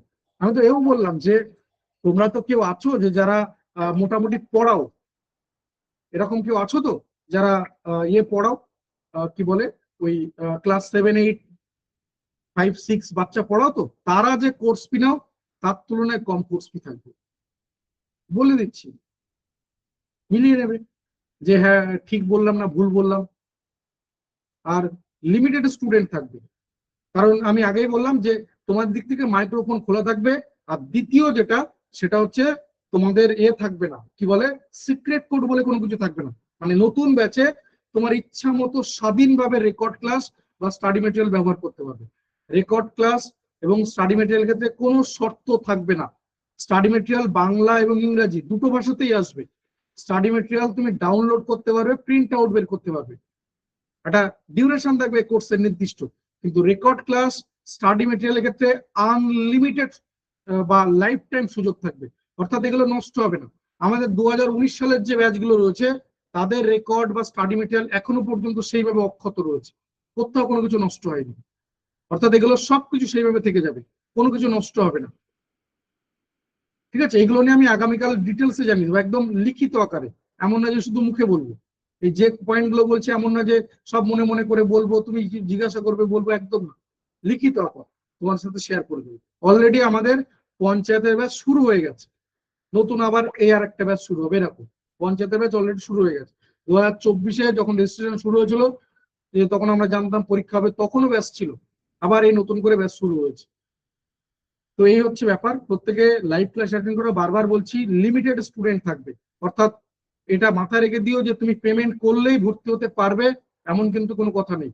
মানে আমাদের এখানে এই রয়েছে যে লিমিটেড স্টুডেন্টের পর পেমেন্ট করেছে, তার পেমেন্ট রিফান্ড করে দেওয়া হয়েছে। তুমি দেখতে পাবে না কোথাও যে হোয়াটসঅ্যাপ চ্যানেলে রয়েছে তো, টেলিগ্রাম চ্যানেল, ফেসবুক রয়েছে তো, একটা মেসেজ আমাকে স্ক্রিনশট তুলে দেখাও যে এখানে আপনারা এই কোনো প্রমোশন করেছেন। গ্রুপগুলো তো আমাদের, আমি চাইলে ঘন্টায় 10 বার করে প্রমোশন করতে পারি, এসো ভাই ভর্তি হচ্ছে, এসো ভাই ভর্তি হচ্ছে, করি না। আমি আবার বলছি, এখনো যতজন স্টুডেন্ট রয়েছে তার প্রায় অর্ধেক, পুরোপুরি অর্ধেক হচ্ছে না, প্রায় অর্ধেক স্টুডেন্ট থাকবে ব্যাচে, প্রায় অর্ধেক স্টুডেন্ট থাকবে ব্যাচে। তারপরে তুমি 1000 বার রিকোয়েস্ট করলেও তোমাকে নেওয়া হবে না, বা তুমি বলবে যে না স্যার আমি বেশি পেমেন্ট করব, নেওয়া হবে না। মাথায় রেখে দিও, এই ব্যাপারগুলো খুব গুরুত্বপূর্ণ। হয়তো তোমার হোয়াটসঅ্যাপ চ্যানেল তো রয়েছে, প্রায় 16,000 মেম্বার রয়েছে, 15,900+ মেম্বার রয়েছে। আমি দিনের মধ্যে একবার তো করতে পারি যে ঠিক আছে একবার চলো পঞ্চায়েতে ভর্তি হচ্ছে, চলো WBPSC তে ভর্তি হচ্ছে, টেটে ভর্তি হচ্ছে, নার্সিং এ ভর্তি হচ্ছে, পুলিশে ভর্তি হচ্ছে, বলতে পারি তো একবার করে। আরে দিনে 1-2 জন হলে তো ভর্তি হতে পারতো, ওখান থেকে করি না। শুধুমাত্র এই লাইভ ক্লাসের মধ্যে সবকিছু সীমাবদ্ধ থাকবে, লাইভ ক্লাসের বাইরে কোনো কিছু তুমি গ্রুপে পর্যন্ত জানতে পারবে না। তুমি যে গ্রুপে রয়েছো এখন, ওই গ্রুপে মানে কালকে ধরো 7টা থেকে ক্লাস শুরু হবে, 8:30 পর্যন্ত চলবে, 7টা থেকে মোটামুটি 8টা 15 পর্যন্ত আমরা অঙ্ক নিয়ে থাকবো, 7টা থেকে 8টা 15। 8টা 15-র পর নতুন ব্যাচ নিয়ে বলবো, এবং একদম শেষে মানে 8:30টায় আমি তোমাদের সাথে শেয়ার করে দেবো ওই মাস্টার সিক্রেট কোড। মানে 8:30টার জায়গায় হয়তো 8:45 হতে পারে ক্লাস করতে করতে, এরকম। তো 8:30টার জায়গায় 8:45 যাই হোক না কেন ক্লাস শেষ হয়ে যাবে, তারপর তুমি কোনো জানতেও পারবে না যে কোনো কিছু ভর্তি চলছে বা ভর্তি হচ্ছে বা কিছু জানতে পারবে না। তাই বারবার বলছি, যারা অ্যাক্টিভ রয়েছে, পজিটিভ রয়েছে, তারা রেডি থেকো। আমি বারবার বলছি, কথা দিচ্ছি যে কখনো কোর্স ফি তোমার ভর্তির জন্য বাধা হবে না। এত বড় কথা তো বলছি বারবার, যে এটা তোমার কাছে কখনো বাধা হবে না। আর যদি বলো আলটিমেট যেটা, যে কোয়ালিটি এডুকেশন, গাইডেন্স, মানে আমরা এই কোর্সের মধ্যে কি পেতে পারি? লাইভ ক্লাস, তার রেকর্ড, তার study material, mock test, practice class, এগুলোর জন্য দায়িত্ব দায়বদ্ধতা থাকবে। যেমনটা দেখছো সেরকম, এই যাদেরকে দেখলে জিকে, স্ট্যাটিক জিকে ওই স্যারই ক্লাস নেবেন, সাবজেক্টিভ জিকের জন্য আলাদা জন ফ্যাকাল্টি থাকবে। ম্যাথে শুধু আমাকে দেখছো ধরো আগামীকাল, আমি বাদ দিয়ে আরো 2জন ফ্যাকাল্টি থাকবে, ঠিক যেরকম বলছি সেরকম।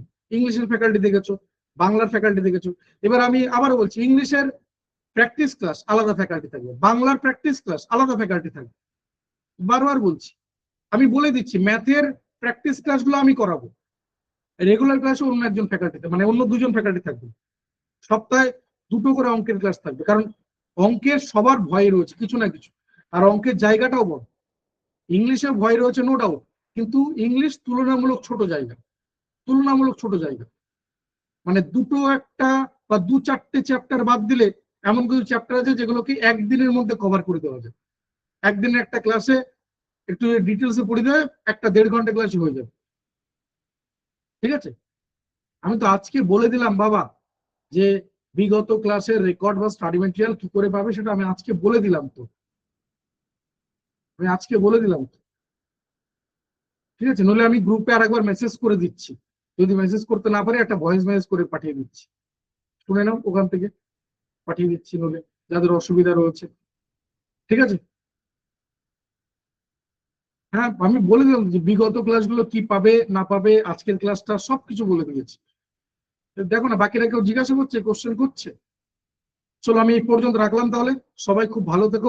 বেশ কিছু কথা একদম প্রথম দিন শুরু করেছিলাম যেটা পুরোপুরি শেষ হয়নি, আমি চেষ্টা করব নতুন ব্যাচ শুরু হয়ে যাক তারপর। মানে আমি মূলত ওই ক্লাসগুলোই করে থাকি, ধরো অন্তত 3 সপ্তাহে একবার বা মাসে অন্তত একবার, বা 2 মাসে 3 বার, এরকম যে তোমাদের সঙ্গে এরকম বসবো, পুরো 1.5 ঘন্টা না হলেও অন্তত 1 ঘন্টা আমি তোমাদের সঙ্গে বসবো, যে কার কোথায় কি অসুবিধা রয়েছে, কি অভাব অভিযোগ রয়েছে, দেন আমার কিছু কথা যেগুলো তোমাদেরকে সাহায্য করবে। অ্যাটলিস্ট যে থেমে গেছিলে দুম করে সামনের দিকটা দেখতে পাচ্ছ না, আবার দেখবে অনেকটা পরিষ্কার হয়ে গেছে ওয়েদার। এটার জন্য আমি থাকবো অন্তত মাসে একবার, আবারও বলছি অন্তত মাসে একবার আমি তোমাদের সবাইকে নিয়ে বসবো, এবং সেখানে দেখবে মোটামুটি সবাই, ধরো পঞ্চায়েতের সবাই রয়েছে, পঞ্চায়েতের অলরেডি আমাদের 4টে ব্যাচ শুরু হয়ে গেছে, তোমাদের একটা পঞ্চম ব্যাচ হবে। তো দেখবে পঞ্চায়েতের সব স্টুডেন্ট গুলো রয়েছে, সবাইকে যে কার কোথায় কি অসুবিধা, কি অভিযোগ, কি আছে। দেন আমি আমার কিছু কথা যেগুলো বলার, যেগুলো তোমাদেরকে একটু পুশ করা, একটু ধাক্কা দেওয়া, এই ব্যাপারগুলো থাকবে। অন্তত আবার বলছি মাসে অন্তত একবার, আমি 2বার বা 3বার বলে এই কথা দিয়ে তোমাকে করছি না, অন্তত একবার আমি বসবই তোমাদের সাথে, যে ভাই এটা করো, এখানে অসুবিধা রয়েছে, বা সেখান থেকে যার যেরকম যা ব্যক্তিগত কোনো কিছু ইস্যু উঠে আসলে সেগুলোকে নিয়ে ডিসকাস করা, এই আর ইভেন যদি কেউ ব্যক্তিগত আমাকে ফোন করো, দেখবে আমি কমিউনিকেট করি। ইভিনিং টাইমটা হয় না ন্যাচারালি, যেহেতু ক্লাসের ব্যস্ততা থাকে, ডে টাইমে কিন্তু এই কমিউনিকেট গুলো আমি করি। চলো তাহলে আমি এই পর্যন্ত রাখলাম, সবাই খুব ভালো থেকো, সাবধানে থেকো, সুস্থ থেকো। আগামীকাল 1.5 ঘন্টা ক্লাস করার জন্য অবশ্যই মোবাইলের ডেটা বাঁচিয়ে রেখো। দেখা হচ্ছে ঠিক সন্ধ্যা 7টা থেকে 8টা 15 পর্যন্ত অঙ্ক নিয়ে থাকবো। 8টা 15-র পর নতুন ব্যাচ নিয়ে ডিটেলসে জানিয়ে দেবো, এবং একদম শেষে মাস্টার সিক্রেট করবো। প্রত্যেকে প্রস্তুত থেকো, মোবাইলের ডেটা বাঁচিয়ে রেখো, আবারও বলছি মানসিকভাবে প্রস্তুত থেকো। Thank you, good night.